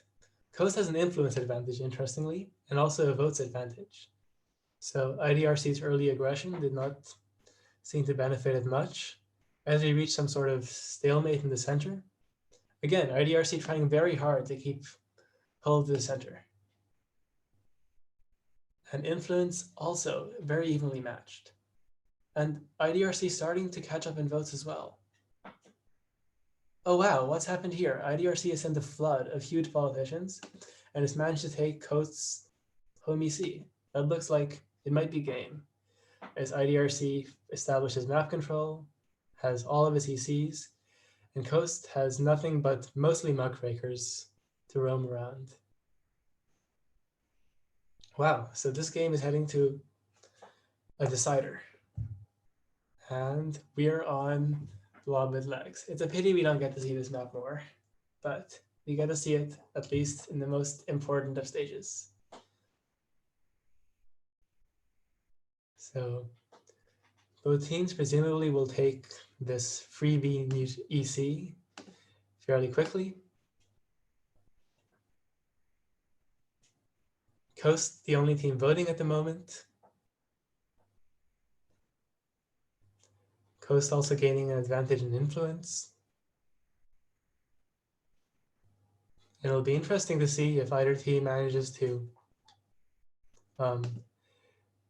get a sizable buff from these stockpiles of Slanderers that either team has. Indeed, Coast has a buff of around 4 now, which is really helping it establish really a huge stockpile of units, which don't seem to be doing too much in the way of moving, but it doesn't seem to matter for Coast, as Coast gains yet another buff, more map control, more votes, more everything. This game, this match, goes to Coast. Wow, was that a comeback from 2-0? No, it wasn't. It was a IDRC nearly came back from 2-0, but Coast eventually holds on. Wow, that was a great game. All right, now we have this team versus Wololo. And is this a new map? And it's called Battlecode 2.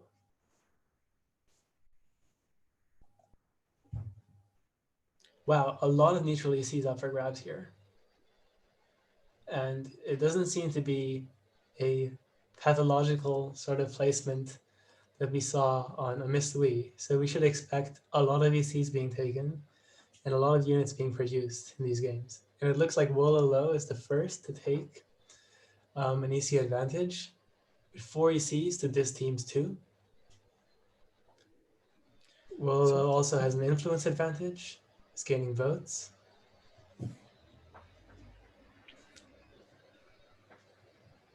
And Wololo has map control as well.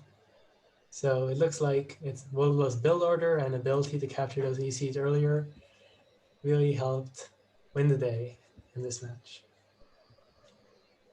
Noting that because we have the new maps, it means that we are in the next round. And so in this round, it means that this round determines our last 4 finalists from the US qualifying tournament. So we have, Wololo is now up 1-0 in this deciding match that determines who is able to advance to the final tournament.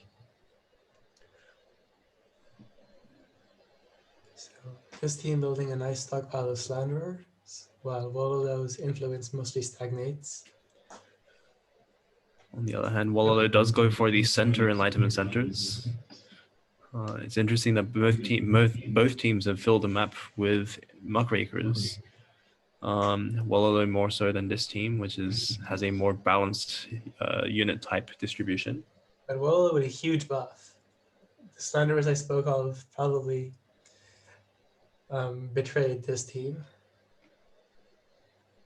But this team still with an influence advantage. Will it shrink as Wololo takes advantage of this massive buff and total EC control? Or center EC control. Indeed, it does shrink, and now the influence is fairly evenly matched along with votes. But probably Wololo's map control will carry it to victory here.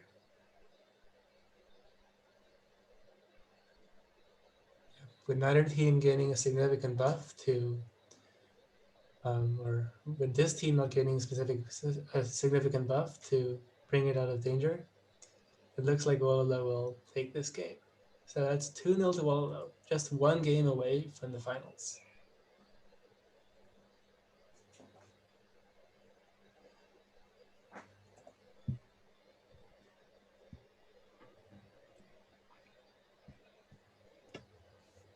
And another new map, Superposition.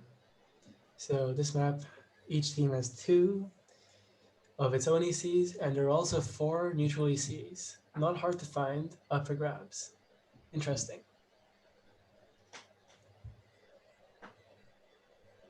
One of the first few maps to look sort of like Mars in parts of it, but that's okay. We terraformed Mars just for you guys earlier in IEP.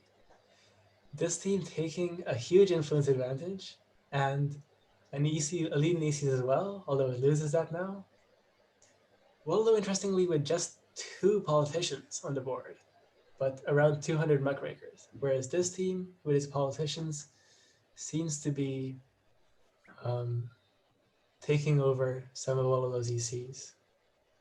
This team with an influence advantage, votes very evenly matched, and influence could easily swing the other way. So will Wololo be able to finish this team up and go to the finals? Possibly not.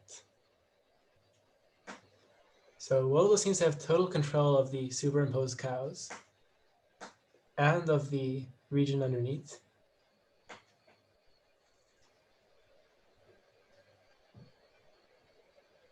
And of votes. So this game is going to Wololo. Wait a sec, that's confusing. I felt like this team had a pretty strong advantage in the middle. But yeah, Wololo will take this 3-0. And possibly due to fairly strong endgame, will advance to the finals. Oh, and the final score was 3-2, reflecting how close we saw these original matches were. So props to this team as well.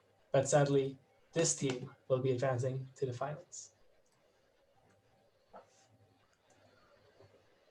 Okay, now on to Smite versus A214.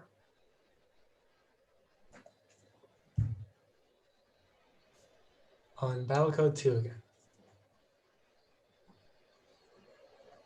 The backstory for the Battlecode 2 map is that there's actually another map called Battlecode, which you will see in some of the earlier rounds if you look at the replay files that we attached to the challenge bracket.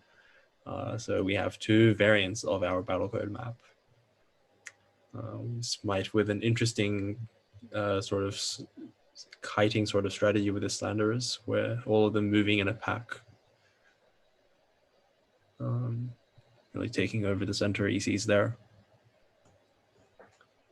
A214 with just the one enlightenment center, gaining back the one on the right there, the one in the center, although it looks like Smite is able to maintain control over it. Lots of map control from Smite, large number of votes as well, while A214 hasn't gotten a vote yet. And Smite has a commanding influence as well.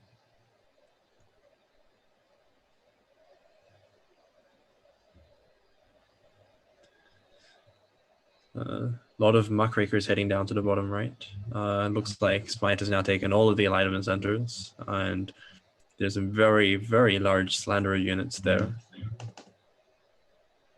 While Smite sort of expands, and A214 just has their muckrakers in the bottom right corner.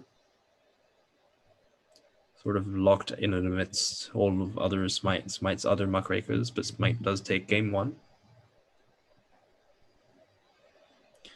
Back on the maze.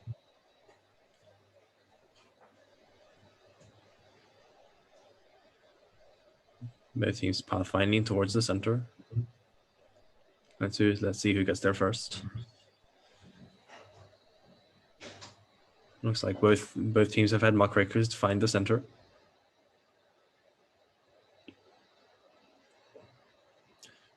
A214 takes the center ECs first. Let's see if they can hold on to that lead. Gaurav, we've just lost the... Yep, cool. I'm sorry, what happened? We lost the client for a bit, but we're good now. Oh, cool. Sorry. Looks like A214 has a commanding lead over in terms of both the influence and a huge buff. Control the center of the map too. Let's see if Smite is able to take it back, although it looks like it's hard. A214 now has all 8 enlightenment centers. And while Smite has a number of politicians, very large politicians, but not able to make use of them just as yet. And so A214 does take this game. Interestingly, we haven't actually reached round 1500. It looks like Smite may have empowered all of their own politicians.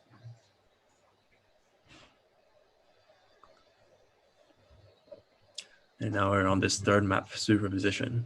I didn't actually notice that this map contained 2 superimposed cows until Gaurav mentioned it. It's quite a beautiful map. We have both teams expanding. Going towards the center. Both have taken the bottom alignment centers and the top alignment centers now. So all the alignment centers are now owned by a team. Quite a bit of flickering back and forth there, but now A214 owns all 4 of the center ones. Still flickering back and forth though, so quite a bit of a contention there. Large buff to A214. That's just going back down now. A214 also has the influence lead. Let's see where that is able to take them. A214 now has 7 enlightenment centers, so 7-1 enlightenment centers. Yeah, A214 finally taking the right cow's ear, the EC on the right cow's ear, and yep, total map control for A214. It looks like A214 may have this one. It's going to be a tight one for Smite, who were part of our finalists last year. So it's going to be a tough one for Smite to make it back in the next 2 games.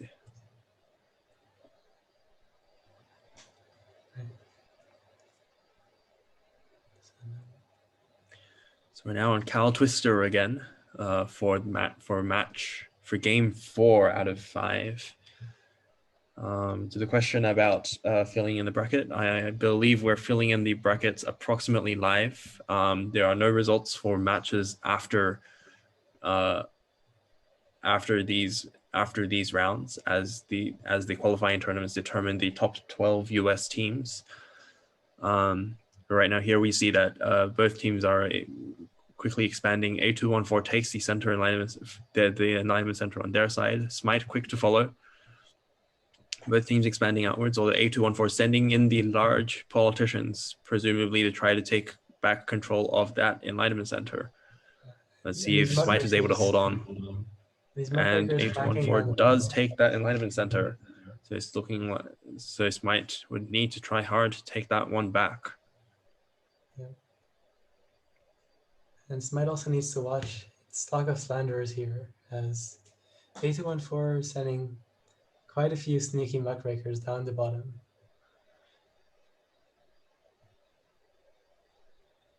And Smite does take that Enlightenment Center back. The muckrakers are unable to make it past Smite's wall of politicians.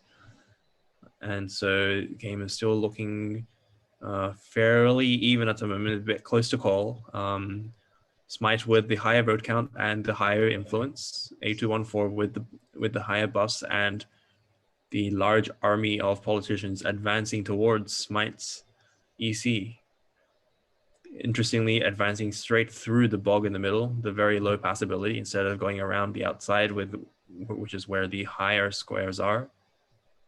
No, the higher passability squares are. Although Smite now coming back with their advance of politicians, taking over the alignment center on the right, advancing towards the A214's initial alignment center, see if they can take it over. Interestingly, despite a huge vote disadvantage, A214 is slowly trickling in votes. Yes, But the votes are Smite- very, very even. And Smite does take the last Enlightenment Center as well. So Smite now owns all 4 Enlightenment Centers, while A214 only has 3 politicians left, which is their entire attacking power. Smite gets the vote advantage, map control, and now it's... And it looks like, what a comeback. What a comeback. Smite takes this game. So this takes us through to the last game of this set. So this is the decider to determine which team out of Smite or A214 makes it into the final tournament. So this is game 5 out of this match in this final round of the US qualifying tournament. So this is a new map here. We have Z. So lots of Z's on the map. Let's see how the 2 teams go on this very large but somewhat restricted map. Not too open, but also not as restricted as, say, Cow Twister was. So both teams exploring the map early. Yep. Smite's the first to take a new neutral EC, but A214 has one of its own now. Smite with a decent influence advantage, which does look good for Smite. Smite with the influence advantage. The vote head start as well. So currently at 3 ECs for Smite and 3 for A214 as well. So very even in terms of ECs. A214 with the buff, although unable to convert it as it seems. Smite taking the 4th EC, so Smite is really advancing on the ECs there. ECs can be very, very critical to winning the game, as once you own an EC, it generates its own influence and becomes harder and harder to take back. Yeah, it's looking like A214's only hope is a buff, but I'm not sure if there's any chance of its muckrakers making its way down. They're trying, but as on Cow Twister, there just doesn't seem to be enough force behind this muckraker push to infiltrate Smite's Slanderer stash. So the Slanderers just keep on slandering. Smite with a huge influence advantage, and just no buff for A214. And that top right EC is also flickering back and forth. And now all 6 ECs belong to Smite. A214 with just the 1 politician remaining. So it's looking harder and harder for A214.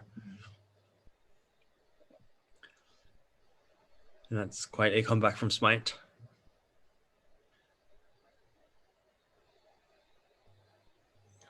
Oh, that was and congratulations to Smite for making it to the final tournament. That is quite a comeback from a very, very close match. And so And so very many congratulations to A214 as well for putting up a very, very good fight. But yeah, so Smite will be advancing to the final tournament.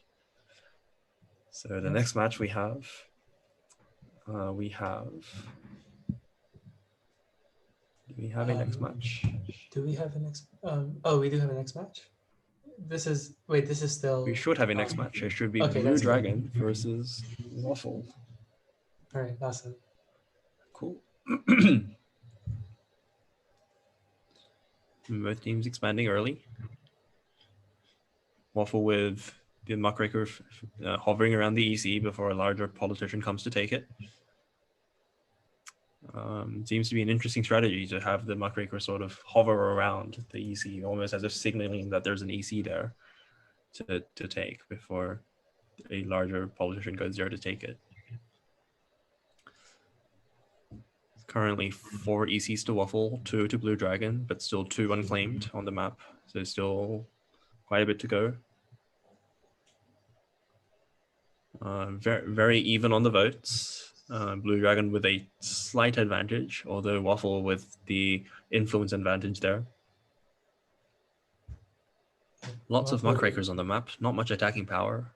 Some 700 muckrakers, although only 2 politicians. So it looks like we might just have a map where a game where the muckrakers fill the map.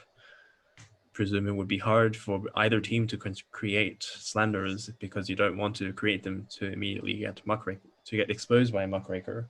But it looks like we're really getting stuck here. So it might just come down to the votes in this game, and the votes are looking very, very close. Waffle seems to be slowly gaining a map advantage thanks to its advantage of 3 ECs.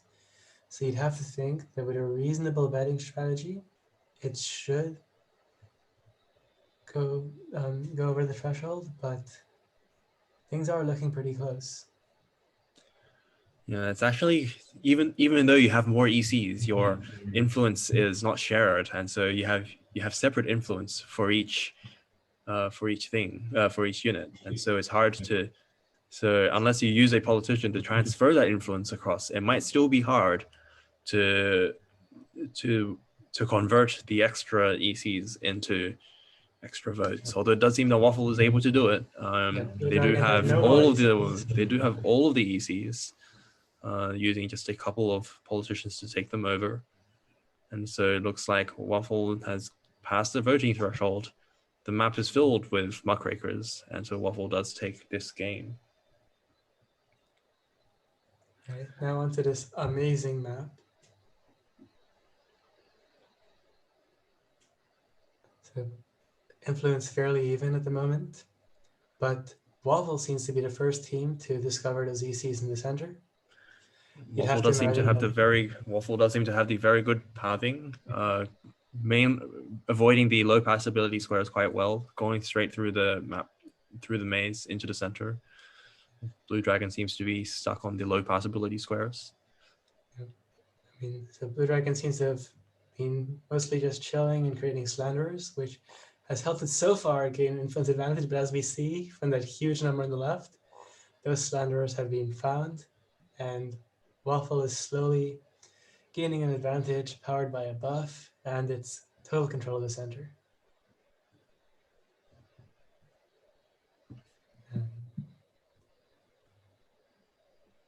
Votes are fairly close though. So it'll be interesting to see whether Waffle, with its pretty sizable influence advantage, will be able to win on votes, whether it'll be able to annihilate, or whether Blue Dragon will somehow pull this one out.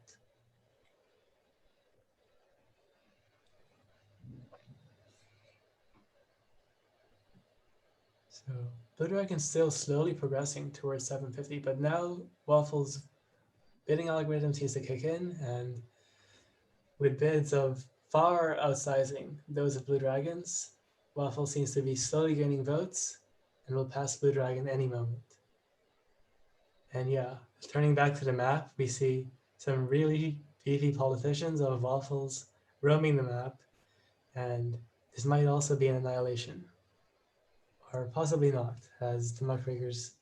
But it does not matter as Waffle takes the second game.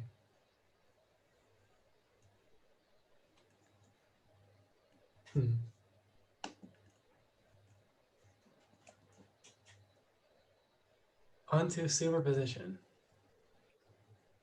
So again, as Jerry said, Waffle seems to have extremely good pathing, so it'll be interesting to see whether that's reflected in finding these ECs nice and early.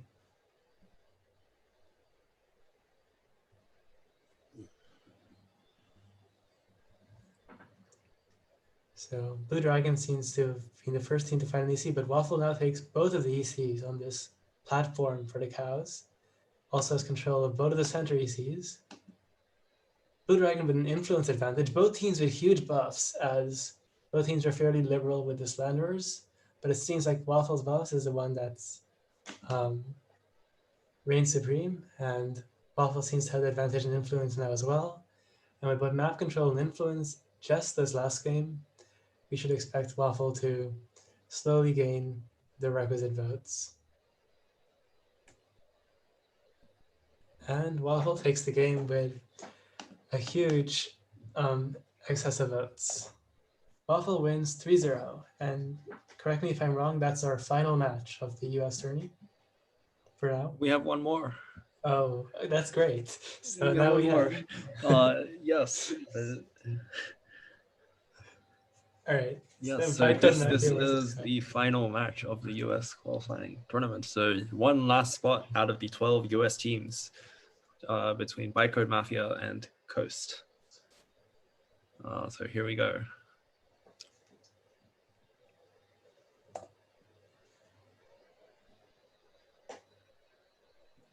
Starting off, some early map exploration. Coast sending out the muckrakers.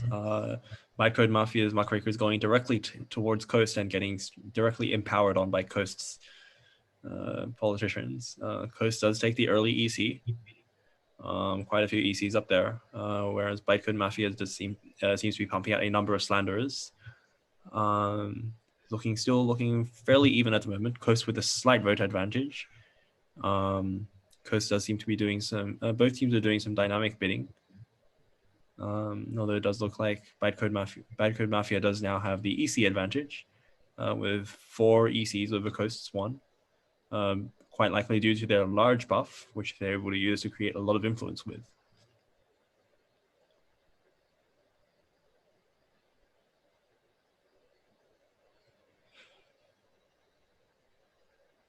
Bytecode Mafia with a commanding map advantage now, lots of map control.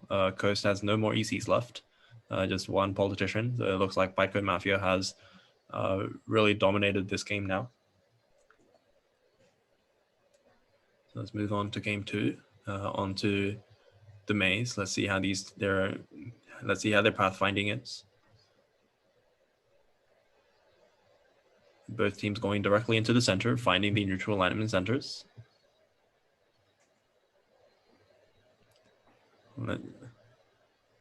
Both teams sending in their politicians now. Coast with some very large ones. Bytecode Mafia with some smaller ones. Coast taking the EZs in the center. Some contention from blue. Bytecode Mafia trying to take them back. So although Coast looks like it might just be able to hold on.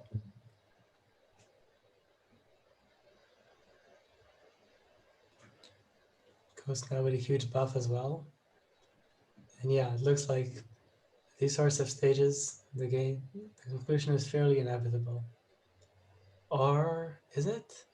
Bytecode Mafia with a huge buff tries to take over the center. And it does take over 3 at some point, although Coast does take them back quite a bit. It's flickering back and forth now. Bytecode Mafia has now got 3, still got a large buff to support that. So it's now got all 4. The Coast is still sending in the reinforcements with a steady stream of large politicians, probably from all the slanderers that have camouflaged.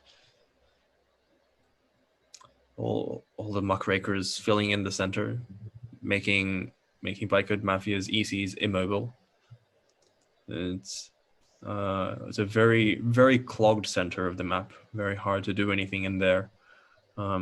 So there's a good chance it might come down to votes, and Bytecode Mafia does have 600 and something votes, so there's lots of votes coming in from Bytecode Mafia. So we'll see if they're able to pull this through to a win. 751 votes now for Bytecode Mafia, so they do have the majority, and also have the influence majority as well. So quite a bit of influence there. So even though Coast seems to have the most units in the center, Bytecode Mafia does have the most ECs and the most votes as well. So Bytecode Mafia does take this game, making it 2-0. It just goes to show you that buff is still a fairly game-changing, can be very game-changing even in the current specs. Yeah. If Bytecode Mafia is sending a single muckraker to try to explore the left of the map, and that's getting taken straight out by a Coast politician. Coast seems to have joined their top left and bottom right forces, sort of merged the two armies together, whereas Bytecode Mafia is now separated into two. The Bytecode Mafia making a quick counter-attack with some large politicians, taking back the center. Looks like the center will be hotly contested.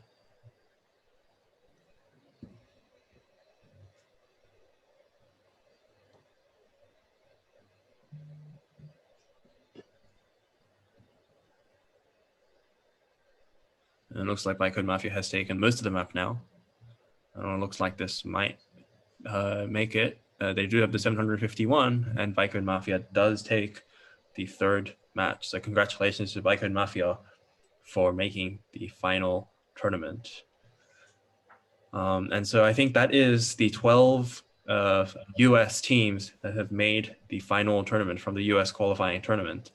And so now we will move on to our international qualifying tournaments to determine which of our international teams will make the last four spots for our international qualifiers. So we're starting here from I think from round 4 as well. We want to be starting from. So I believe the match number for round 4, we want to be starting from match number 61. So yeah, can I confirm that this is the right match? Yep. So Nicola, and I assume that the right way to pronounce it is Daedalus, but please do correct me if I am pronouncing that wrong. But this is the right match to be having. I think the bracket is 1 round behind, but once that catches up, we will be able to see that there as well. Right, so let's get started. So Nicola is one of the top seeds, probably the first seed in the international division. So interesting to see. Right now it looks like Nicola's EC is under threat here in the center, but that seems to be changing.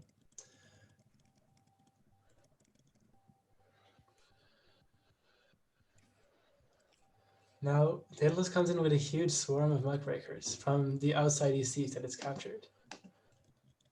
But Nicola does have control of these 2 ECs. So, very interesting dynamic at the moment.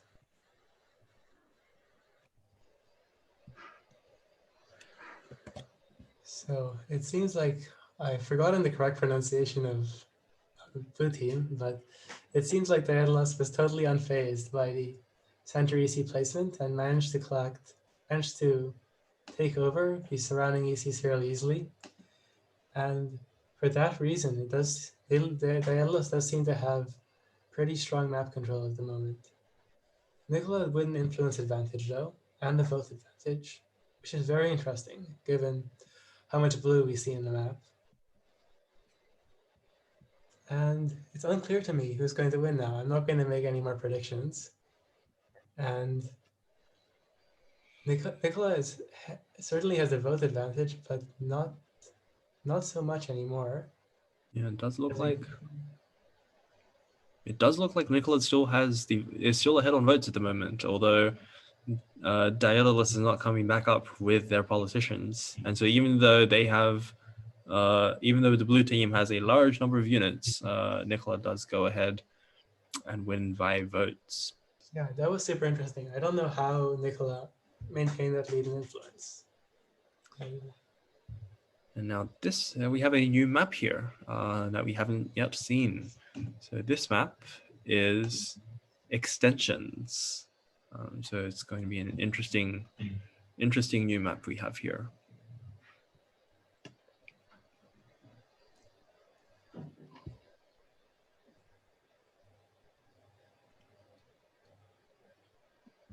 So yeah, Nicola with a huge stash of slanderers, and yet has a very huge buff from Daedalus slanderers as well. So those factors probably will lead Nicola to the win here. Or possibly not. Or possibly yes. Now Nicola goes up 2-0. And now we're back to next house. So this match has always produced fairly interesting mid and end games. So let's see what happens here.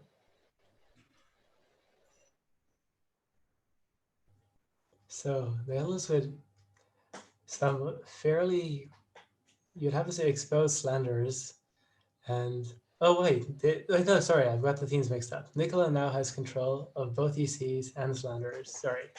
It's an interesting slander formation in the bottom right with a triangle there, but all on diagonals so that all the politicians can still weave through them. It's a very interesting formation. So the first seed proves its worth. So that means Nicola's advanced to the finals. Is that right? No, it doesn't. This is round 4. And in the international bracket, we need to head down to round 5 to make it. So you need to win from round 5 to make it to the finals. So so we're currently streaming round 4. So this is Battle Path versus Waterloo BT. Battle Path on a missed Wii immediately takes Waterloo B team's EC, which doesn't bode well. From the center. So Waterloo B team is just left with a single muckraker.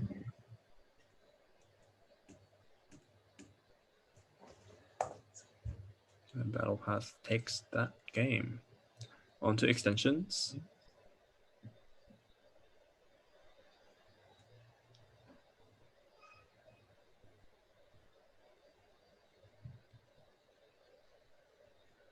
So Battle Path managed to gain an extra EC, and Waterloo B team is just on the same.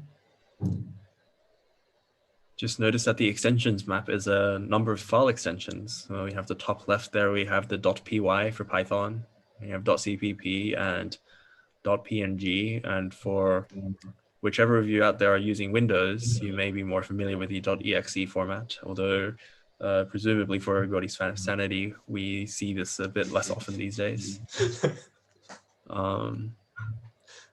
Battle Path taking over all of the ECs, 8 ECs to 0 now.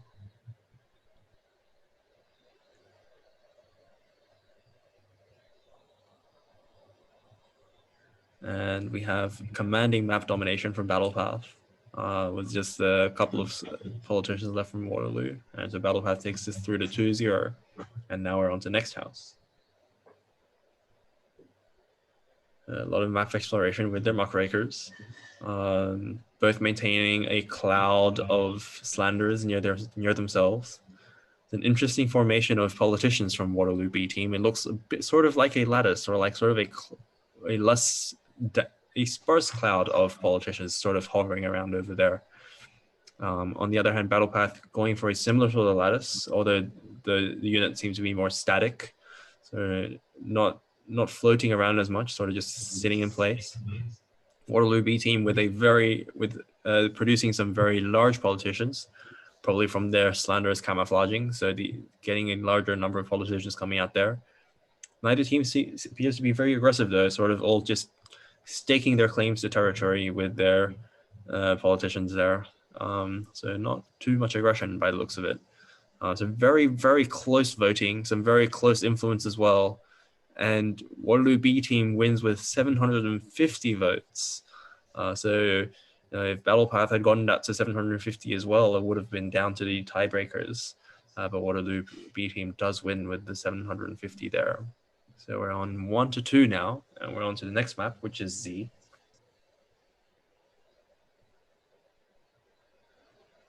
Very quick advance from Battle Path directly towards Waterloo B team's EC, and they quickly take it. So it looks like Battle Path has quickly commanded the map. And it seems from there that it's going to be very hard for Waterloo B team, and Battle Path wins that match. So next up, we have Gore-Tex versus Up for a While on a Mitsui to start with.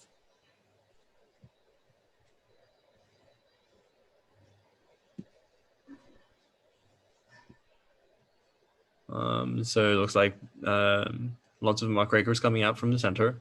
Not many politicians. Definitely no slanderers, considering that all the muckrakers are there. And Gore-Tex does take over the second EC in the center, so they now control all of Up for a While's ECs. So it's looking hard for Up for a While now with just a couple of muckrakers and a single politician. Gore-Tex having lots of buffer space with surrounding their ECs, locking them in with muckrakers, which is an interesting strategy. Gives you a lot of safety space, but also makes it impossible for yourself to build. Back onto the file extensions. Both teams expanding outwards. It seems like Up for a While is dredging through the low passability squares, but is able to take the alignment center with that. Gore-Tex does do that too. Gore-Tex expanding upwards already taking back the alignment center. So we do have Gore-Tex with the alignment center advantage, also the influence advantage, and lots of votes coming through as well. So it looks like Gore-Tex does have some impressive map control here. So really taking over a lot of the map, taking over all of Up for a While's ECs, and expanding to fill in the map there. And so Gore-Tex does take the second game as well. And so now we're on to the next house. And so if Gore-Tex is able to take this game again, then this will advance them to the next round. But of course, this is not the final round yet. So teams that lose in this round we'll see them again in the losers bracket. There's a steady stream of units coming out from either side. Gore-Tex with a lot of small politicians, Up for a While with a lot of big politicians. Influence is all very even, although Gore-Tex does have the vote advantage.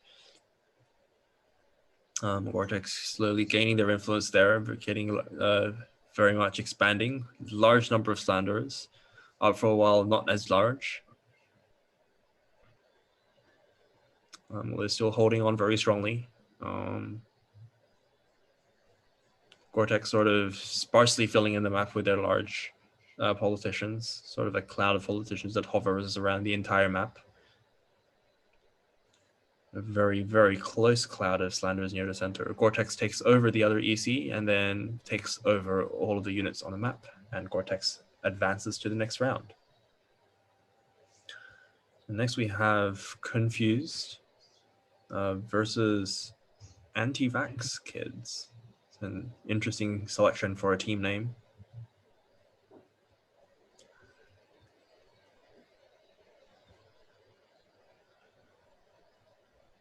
We start off on a Mitsui. Confused quickly takes the other EC, and so Anti-Vax Kids is just left with a couple of muckrakers. So it looks like this game would easily go to Confused.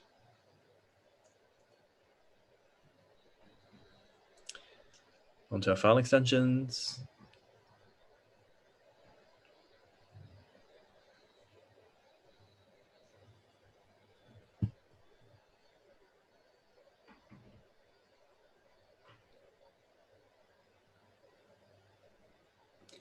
Some extensive scouting from either team. The red team has the muckrakers quickly crossing the divide or coming all the way down. Confused sort of staying more on their own side of the map. So quite a bit of alignment center contention there. So still very, very close to call. Influence is very balanced, almost growing at exactly the same rate. Although Confused does get the buff and is able to grow a lot quicker from there. Confused with the vote advantage as well.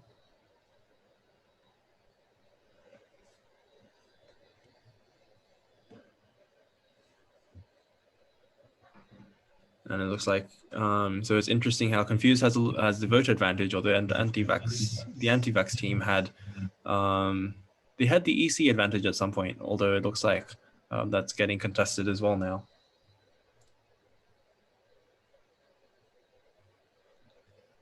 And it looks like Confused is taking a much more commanding lead at the map, although that's still getting a bit questioned. And then Confused does take that game.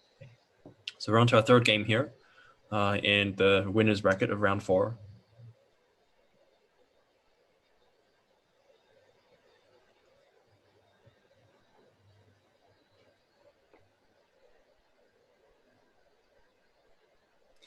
So quite a bit of expansion from both teams. Confused sending a steady stream of large politicians across directly towards the opponent EC, surrounding it but not empowering onto it, which is an interesting choice of strategy, possibly because it's harder to, because empowering will divide your influence among all of the neighboring units, which might not be as efficient if you have a large number of nearby ones. So looks like possibly saving the influence there. Empowering onto it, taking over that EC as soon as there's some space. And then it looks like Confused might be able to take control of this game.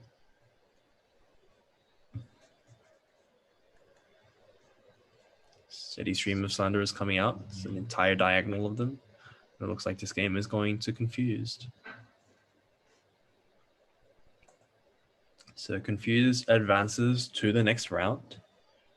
But now we move into the losers bracket, where we're going to see Daedalus against Coconut 9.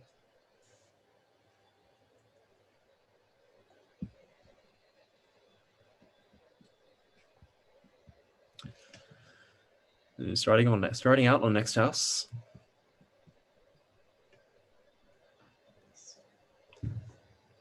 So Daedalus getting an early influence lead.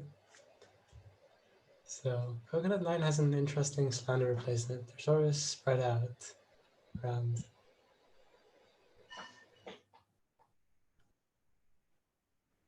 And Daedalus starts sending a steady stream of politicians over, and also muckrakers. And there are a lot of slanderers for it to get. And as we see in the bottom left, Daedalus starts really gaining a pretty significant buff. And that's going to allow Daedalus to take control of the rest of the map. And all we have now are a few lone politicians of Coconut 9 who may stick around for a while. And Daedalus will take that game.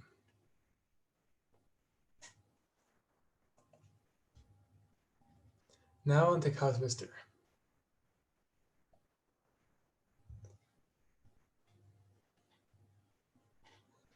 So Coconut 9 in the top right, starting to make a few slanderers, but quite behind in the game compared to Daedalus, which, well, things are getting more even now. Neither team yet has taken their EC, but Daedalus does now, and so does Coconut 9. And once again, we have this sort of standoff. I'm not sure if we've yet seen a muckraker flank on Cow Twister, but it seems like it's something that should certainly be possible, and it'd certainly be fun to see. Both teams gaining some reasonable buffs, but they slowly fade away. Influence is very equal, but Coconut 9 is really taking it away on the votes. So we'll see if Coconut 9 can pass the threshold. And given the current state, annihilation may be difficult. So that may just wrap things up if Daedalus isn't able to begin bidding. Now, these bids are just too small, as we can see. So that was really kind of decided by bidding strategies. And yep, this game we'll go to Coconut 9. So now we're tied at 1-all.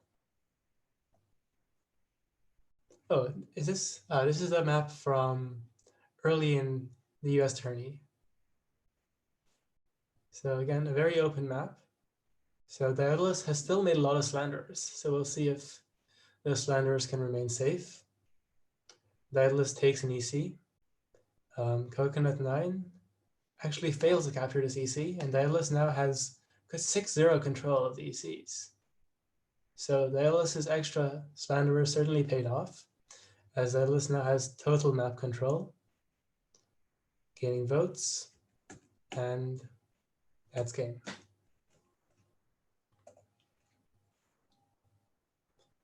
Now on to Zodiac. So this is 2-1. So we have a potential very close set of games here if Coconut 9 can tie things up. So Daedalus is the first to take a new EC. Coconut 9 now does the same, but that EC is getting surrounded by Daedalus's swarm of muckrakers, which are basically everywhere now. And Daedalus has a lead in influence, and both of Coconut 9's Enlightenment centers are trapped, with only a few muckrakers around to save them. So it looks like that muckraker swarm was extremely effective on this open map. And Daedalus's muckrakers are now just having some fun. That's very cool. And this game will go to Daedalus. The final score was 3-2, so commendations to Coconut 9 for a very close game.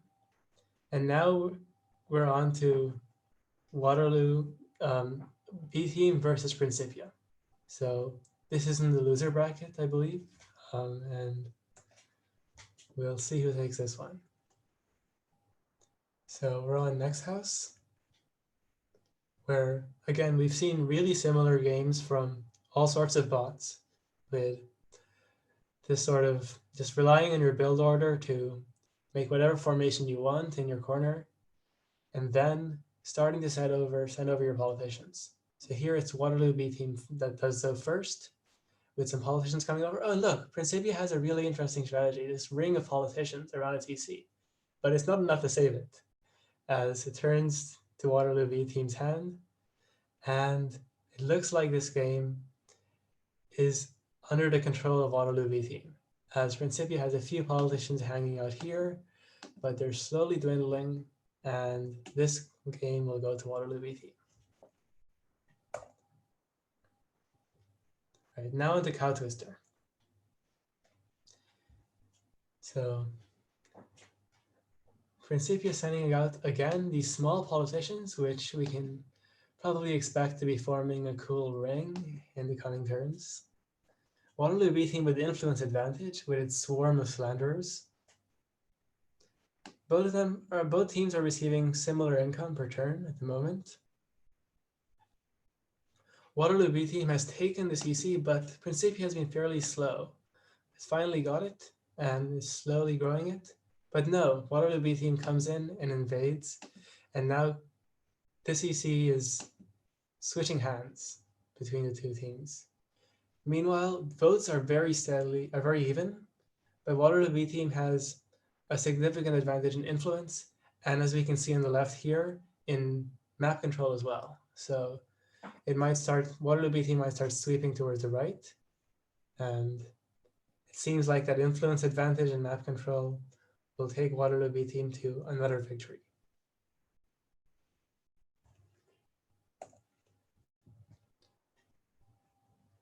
On to our class.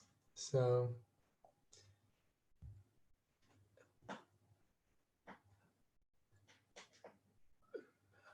Principia starts sending out his small politicians again, which are beginning to scout.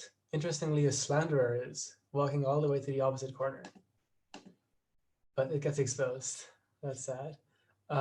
Waterloo B team has a huge swarm of slanderers, which has translated to a significant advantage in influence. It's taken over all the ECs.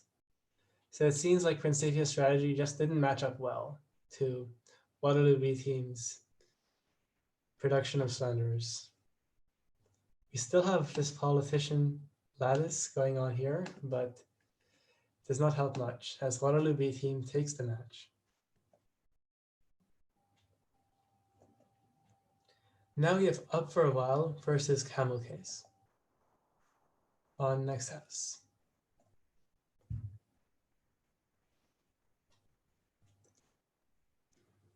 So influence is fairly even, and so is unit distribution. Camel Case is a lot more clustered up around the TC. And the Slanderers are all heading to the corner, reminiscent of the way Kryptonite did it. Or was it Nicola? I've forgotten. Up for a While is now sending a stream of medium-sized politicians across the map. But we'll see if they're able to do much damage to Camel Case DC, which is now Up for a While DC. So it looks like Up for a While is going to take this game, having sent again a stream of politicians, as has been so common, and taken the opponent's EC. On to Cow Twister.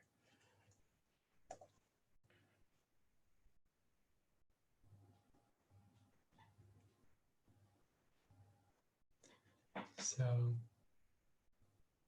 again, a fairly simple, a fairly similar early game from both teams, visually at least. Up for a While and Camel Case have both taken their ECs, but Up for a While steals Camel Cases. And once again, it looks like Up for a While is establishing a lot more map control and has a lot more politicians coming in to Camel Case's domain. And Up for a While also has a significant advantage in unit count, over 300 politicians now, which have started filling out this corner. But Camel Case is leading in votes quite substantially. We'll see. Camel Case is still slowly reaching ahead, but in fact, that's the game. That's very interesting. So despite a significant advantage in influence, Up for a While, I guess, waited too long or didn't have the right algorithm to win by bidding for voters. Now we are tied at 1-1.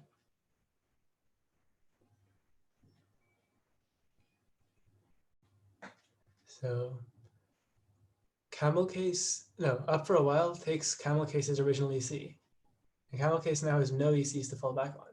Wow, that was extremely fast. All right, so I guess that was just a very quick EC capture. So Up for a While is now one game away from winning. Will they be able to do it? Let's see. Again, Up for a While sort of being the aggressor in this EC-EC interaction here. And again, Camel Case's EC falls for Up for a While. And again, in a pretty similar map to last time, especially in the original EC placement, Up for a While repeats its feat and wins in just under 200 rounds. So match goes to Up for a While. Now we have Anti-Vax Kids versus Remoted.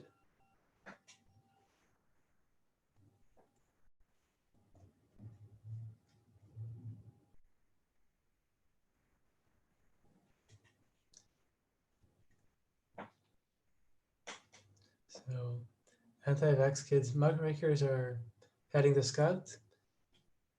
So I feel like figuring out the symmetry in this map can't be too hard. And with just the two ECs there, that's how all of the teams have been able to make this strong push towards the opposing EC. And here EC is changing hands. Anti-Vax Kids politicians maintaining control over this EC. And as the rounds increase and passive influence gain gets higher, Anti-Vax Kids looks like it's able to hold on to this EC.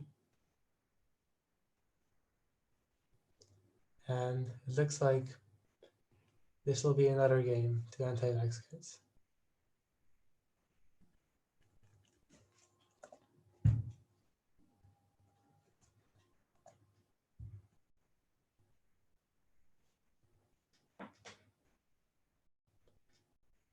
Anti-vax kids gets the early EC. Remoted follows, but again under contention. Anti-vax kids is extremely aggressive here, and Remoted is once again in the defense, and once again looks to be losing out. Although, yeah, this is still up for grabs, changing hands a lot. Meanwhile, Remoted has reached 700 votes. When did that happen? I guess Anti-Vax Kids has a late bidding strategy, but now with a significant influence advantage, Anti-Vax Kids looks possibly to be heading towards over 700 votes. Yes, indeed. So this game will go to Anti-Vax Kids, and Anti-Vax Kids will advance, or not yet. Okay, sorry. Now, on to match 3 between Anti-Vax Kids and Remoted. So, again, Anti-Vax Kids immediately threatening Remoted's EC, which is change hands. And the game will just play out now.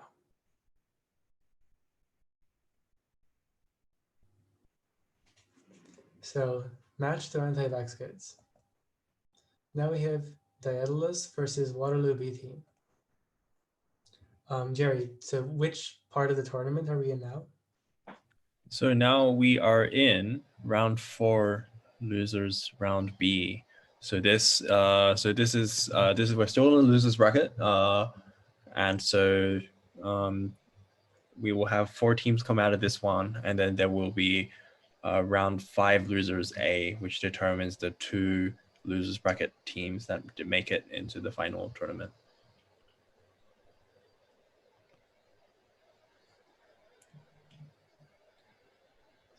So Waterloo B team with its swarm of slanderers has got a huge influence lead. Daedalus has a buff, and will it be able to help Daedalus come back? Potentially. The influence gap is slowly reducing, but it seems like Waterloo B team has maintained control. Waterloo B team now has control of all 6 ECs. Although some of them are trapped by muckrakers, it's of no import, as Waterloo B team takes the first game. Now on to file extensions. This is a really nice map.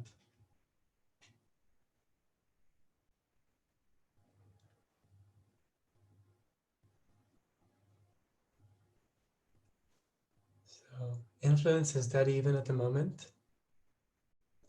Waterloo B team has got a few votes, but Daedalus is getting some too. 4 ECs each at the moment. And red roughly still controlling the top of the map and blue the bottom. Some of Waterloo B team's muckrakers are sweeping in, and it seems to have invaded the bottom of the map. So this game will go to Waterloo B team, and Waterloo B team now leads 2-0. On to Tic-Tac-Toe. I wonder if the people who made this map actually meant to say tic-tac-toe, but I guess this is a mystery we'll never find out. I think Tic-Tac-Toe because the game's a tie. Ah, I see. So that does make sense. Well, it does seem that Waterloo B team has taken over a large number of the ECs. With quick attack, and a lot of map domination from Waterloo B team.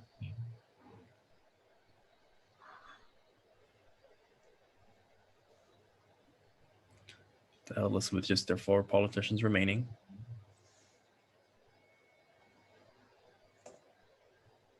And Waterloo B team takes the game and the match to advance to the next round. So Waterloo B team will have a chance at competing for a spot in the final tournament.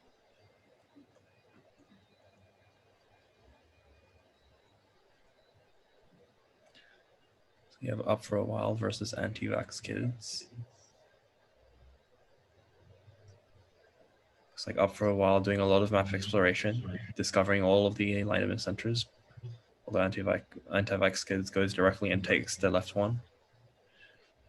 Up for a While soon to follow suit and takes the bottom one as well. And now all 6 alignment centers are occupied. Anti-Vax Kids heading in with some large politicians to try to contest all of Up for a While's ECs, although Up for a While holds on. Anti-Vax Kids really commanding the map now, though. Really taking over with lots of influence, building their vote count as well, and Anti-Vax Kids takes this game.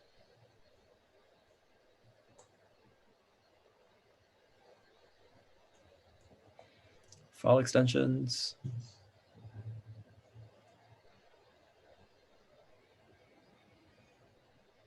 Right, both teams exploring the map, going through the channel between the Pi and the CPP, taking one neutral alignment center each, 2 now, heading towards the 3rd. Meeting in the center though, Anti-Vax Kids coming down the center with an offensive.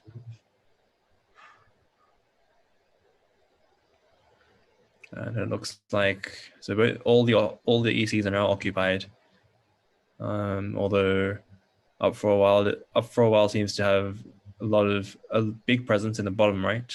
Although Anti-Vax Kids does have the influence advantage. It's coming back down though, so it's looking like it's not as much. Interesting bidding strategy from Up for a While, actually, alternating between 0 and something in the 70s. So the votes are very even. So with Up for a While winning the vote when they bid the 70 or the 80, and not winning it when they have the 0. So it's a very even voting strategy. And we hit round 1500, and Anti-Vax Kids takes that game. So we're on to Tic-Tac-Toe. Some quick map exploration to start with. Quite some skirmishes in the O on the right, but Anti-Vax Kids establishes a presence there, takes over all of the ECs. Not quite all the ECs. Up for a While has established a presence in the left now, until Anti-Vax Kids now takes over all of them, leaving Up for a While with just 4 muckrakers.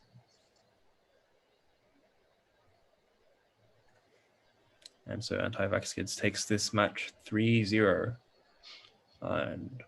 And that earns them a spot in losers round 5, where they will be able to fight for a spot in the final tournament. Now we have Nicola versus Battle Path. So Nicola versus Battle Path. This is a round 5 winners game. So we're starting off with next house. So in this round 5 winners game, I believe whoever wins this match will earn themselves a position in the final tournament. So this is a round 5 winners game. So the winner of this match will advance to the final tournament for 1 out of the 4 spots in the tournament. So it looks like both teams are going for the interesting lattice strategy with their slanderers, so forming a triangle, or like where every sort of a checkerboard pattern of slanderers where all of the politicians can move in and between. Battle Pass setting up a larger lattice of a slightly less dense one, so a sparser lattice of politicians. Although there's a muckraker going in through that, a very large muckraker that none of the politicians are able to handle. Nicola having a wall of very large politicians moving in, taking over Battle Path's alignment center, leaving them with just 1 politician. So it seems to be Nicola's game from here. They've overtaken in terms of the votes as well. So it looks like this game will go to Nicola. And that's game 1 on next house. So game 2 is on Z, a map that we've seen before. Nicola with a quick onslaught of politicians trying to head directly into Battle Path's alignment center, taking over Battle Path's initial alignment center. although Battle Path has already moved into some new enlightenment centers elsewhere and heading back to take over that enlightenment center. Although it looks like Nicola has already got a commanding influence, 300,000 over Battle Path's 100. And so it looks like Nicola does take the second game as well. So on to the third game in the sequence. And now we're on Zodiac. So we have a very open game to play with, a very open map. And let's see what the two teams do on this map. And Nicola sending a muckraker in, gets immediately empowered on by a Battle Path politician. There's a politician coming out there, blue taking an enlightenment center. So it looks like red is yet to gain that enlightenment center. Although they do, Nicola does take blue's initial enlightenment center. So Battle Path has now moved their base elsewhere and lost their own initial enlightenment center. And now Nicola takes back that enlightenment center as well. So now Nicola owns 4 enlightenment centers compared to Battle Path 0. And there are 4 more enlightenment centers up for grabs. On the Battle Path with just 2 politicians, it might be hard for them to make a comeback from here. And so it looks like this game will most likely also be going to Nicola. And that's a lot of slanders. But yes, Nicola takes this match 3-0. So congratulations to Nicola for advancing to the final tournament. And we will be seeing Battle Path again in the losers bracket. But next up, we have Gore-Tex versus Confused for the second spot out of the 4 international spots for the final tournament. So Gore-Tex versus Confused in winners round 5. We have both teams spawning a large number of slanders. Confused going for the ladder strategy. Gore-Tex maintaining a cloud. Confused coming in with a lot of politicians empowering in with a large buff as well, doing a bit of damage. And both teams still have a good amount of influence. Confused coming in with the politicians taking over the enlightenment center. It is contested at the moment, and Gore-Tex manages to hold on. Although in the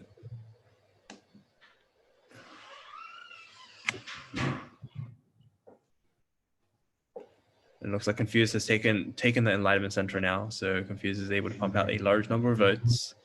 Gore-Tex unable to get that enlightenment center back. Just 8 politicians remaining. So it looks like Confused might be taking this game.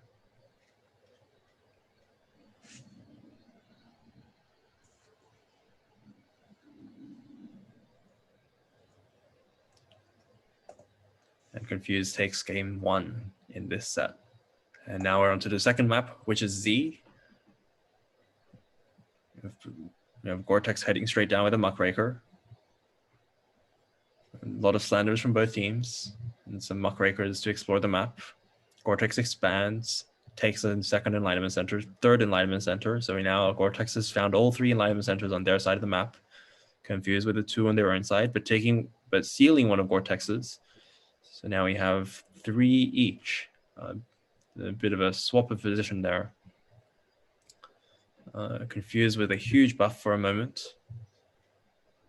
But Gore-Tex coming through. Gore-Tex commanding the map now. 5 alignment centers compared to Confused 1. So it looks like Gore-Tex might be able to take this one away, and Gore-Tex does win this game, making it 1-1.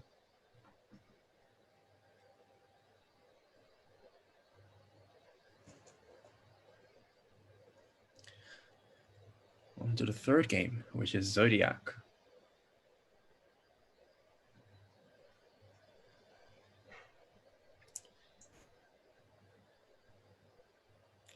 A lot of muckrakers moving around.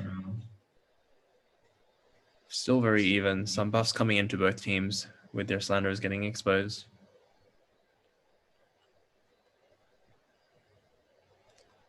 Confused taking a huge map control. And it looks like this game is almost very likely going to go to Confused.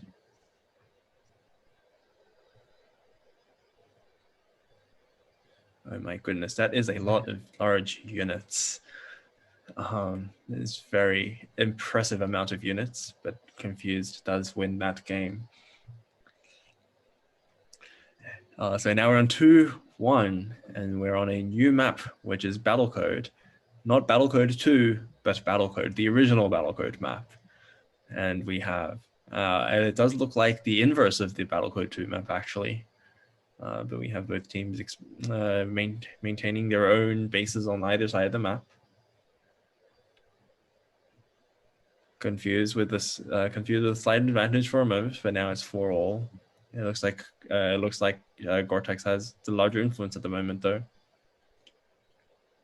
Could they push it to the 5th game in the set?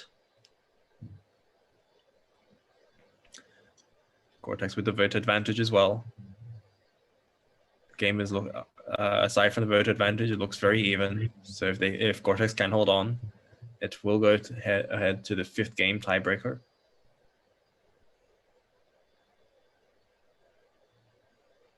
And Gore-Tex moving ahead with their 5th Enlightenment Center, 6th Enlightenment Center. So Gore-Tex is really pushing ahead here. It looks like this game is going to go to Gore-Tex. And so we go ahead into the last game of this set, which is on Tic-Tac-Toe. Yeah, unfortunately, we can't have any ties in Battlecode, so.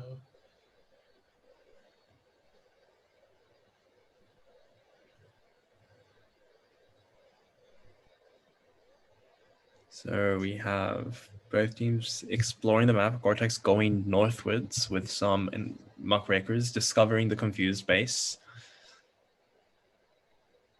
Also a lot of muckrakers from Gore-Tex going west, finding all of the other Enlightenment centers while Confused slowly expands.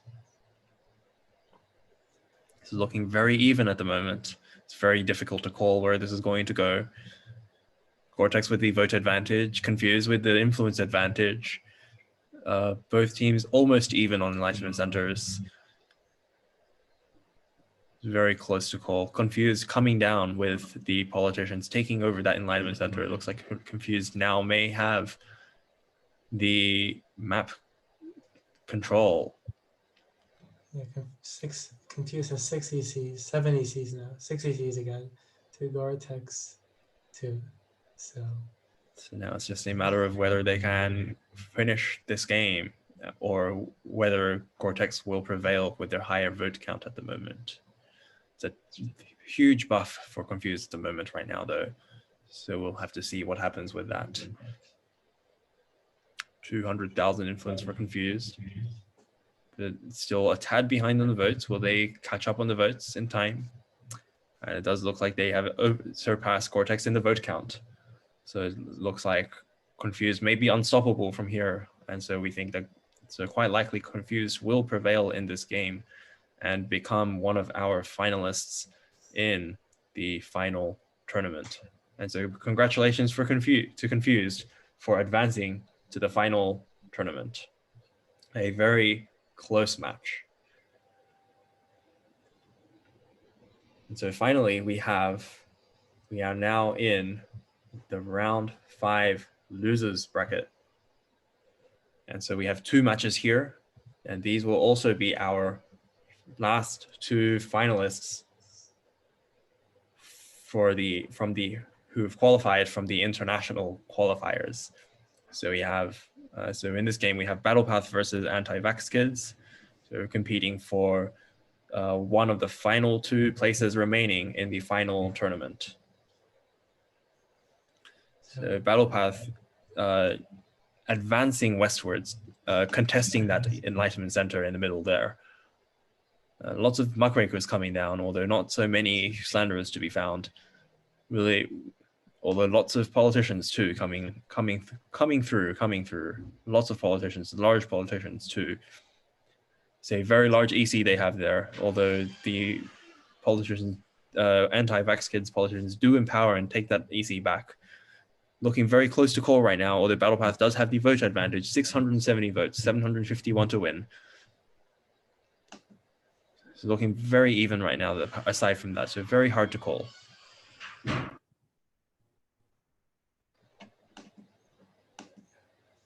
Looks like Battle Path may have taken them back. 751 votes. Can they hold off anti-vax kids? Some huge politicians, but perhaps not enough. Huge politicians, but unable to get quite in. And Battle Path takes game one in this set.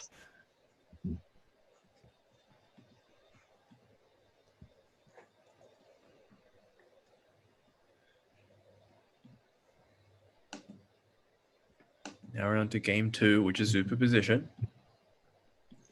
So yeah, these ECs in the center need 500 influence to convert. So we should see. Oh, that politician does it.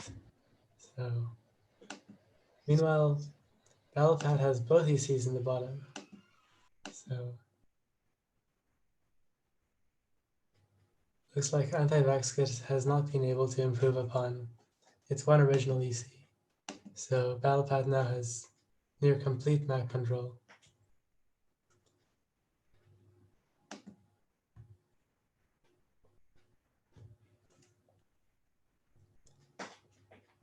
Looks like it'll be difficult for Anti-Vax Kids to win unless they can somehow find a buff, but it doesn't look like it is to be. So Battlepad advances and takes a commanding, Battlepad takes a commanding 2-0 lead. So I guess the question now is whether Anti-Vax Kids can pull a comeback from 2-0 and make it and win the next 3 games in a row. And so let's see what happens.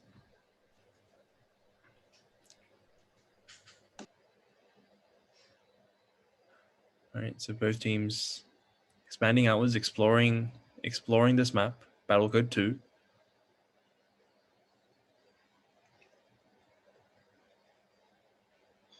Battle Path was a slight EC advantage there, sending muckrakers and politicians to charge at Anti-Vax Kids' final EC. Let's see what happens there. A large politician coming through, and they do take the last EC. So it looks like this game may be going to Battle Path.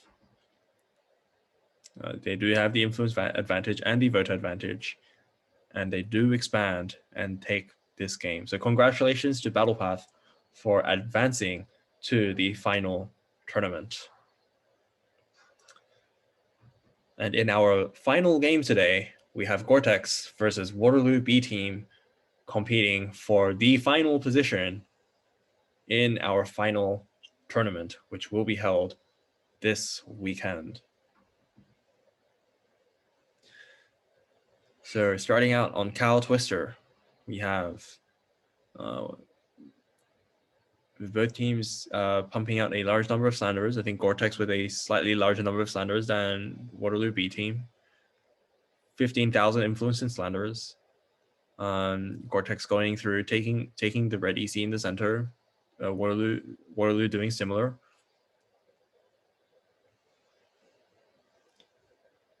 Gore-Tex with the slight influence advantage. Very even on votes though.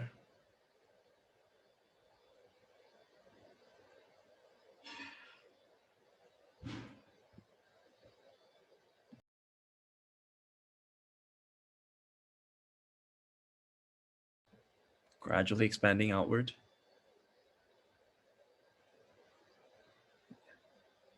Gore-Tex with the third EC, so it looks like they may have the advantage there. Waterloo B team in a corner. Are they able to claw back the control over the ECs? Or is Gore-Tex going to go ahead with the ATEX buff and the slight vote advantage to take this game? They now have all 4 ECs, commanding map advantage, and they do take this game 1 out of 5. On to the second map, which is superposition of our cows. We have both teams again pumping out a number of slanderers, not quite a few muckrakers going on in the map exploration, discovering the neutral alignment centers in the center. I wonder if, and so Gore-Tex does, so both teams quickly do take control of the alignment centers. Gore-Tex taking both of the ones on the bottom, blocking Waterloo B team out with some small muckrakers. And Waterloo B team unable to penetrate through that wall of muckrakers. Gore-Tex with a huge buff. So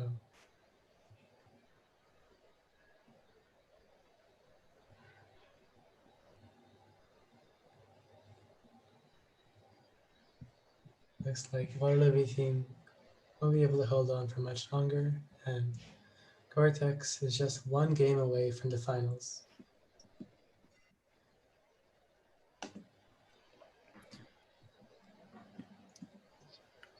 So if Gore-Tex can win this game, then they will have earned themselves a spot in the finals. They can Waterloo B team win the next 3 games and pull off a great comeback. Gore-Tex already having 4 enlightenment centers, while Waterloo B team still has 1. Large influence advantage for Gore-Tex as well. 6,000 influence, large buff as well. Commanding map advantage surrounding Waterloo B teams one of their enlightenment centers. So it's inactive and unable to move or do anything now. Unable to build new units. Gore-Tex with a large number of slanderers, commanding influence, 200,000 influence, lots of influence. And it looks like Gore-Tex has a commanding map advantage. Lots of votes as well, while Waterloo B team still has their 2 enlightenment centers, but not able to do much with them. And it looks hard for Waterloo B team here. It looks like this game may be going to Gore-Tex.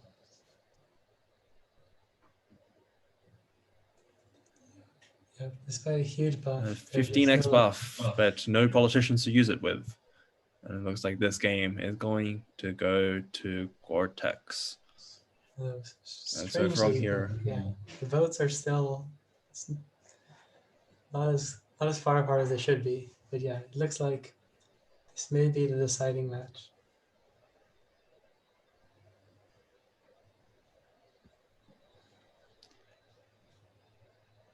And so 50 rounds to go.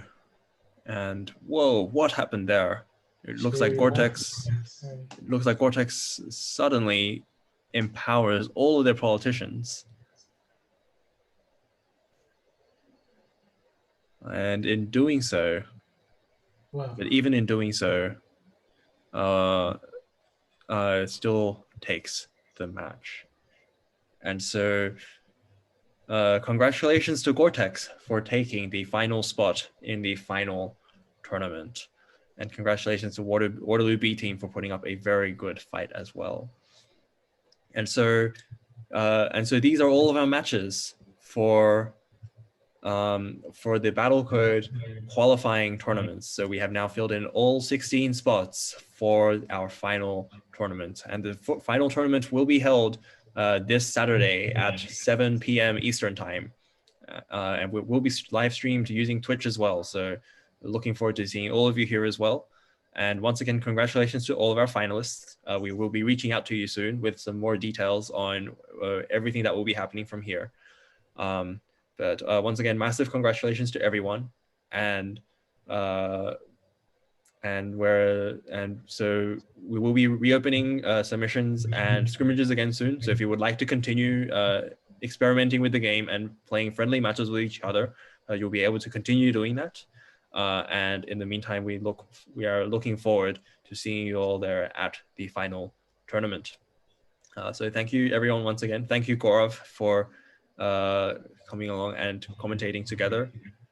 And also thanks also to Elizabeth for coming along and commentating, and to Nathan, who's been hard at work behind the scenes with managing our bracket. A lot of work happens behind the scenes. Thanks to Nathan for running all of that. Thanks also to Quinn, who's been running a lot of our tournaments behind the scenes. So lots of hard work behind all of that. Thanks also to all the map makers. Yes. Thanks also to all of our map makers, our amazing engine team, for creating all of these amazing maps.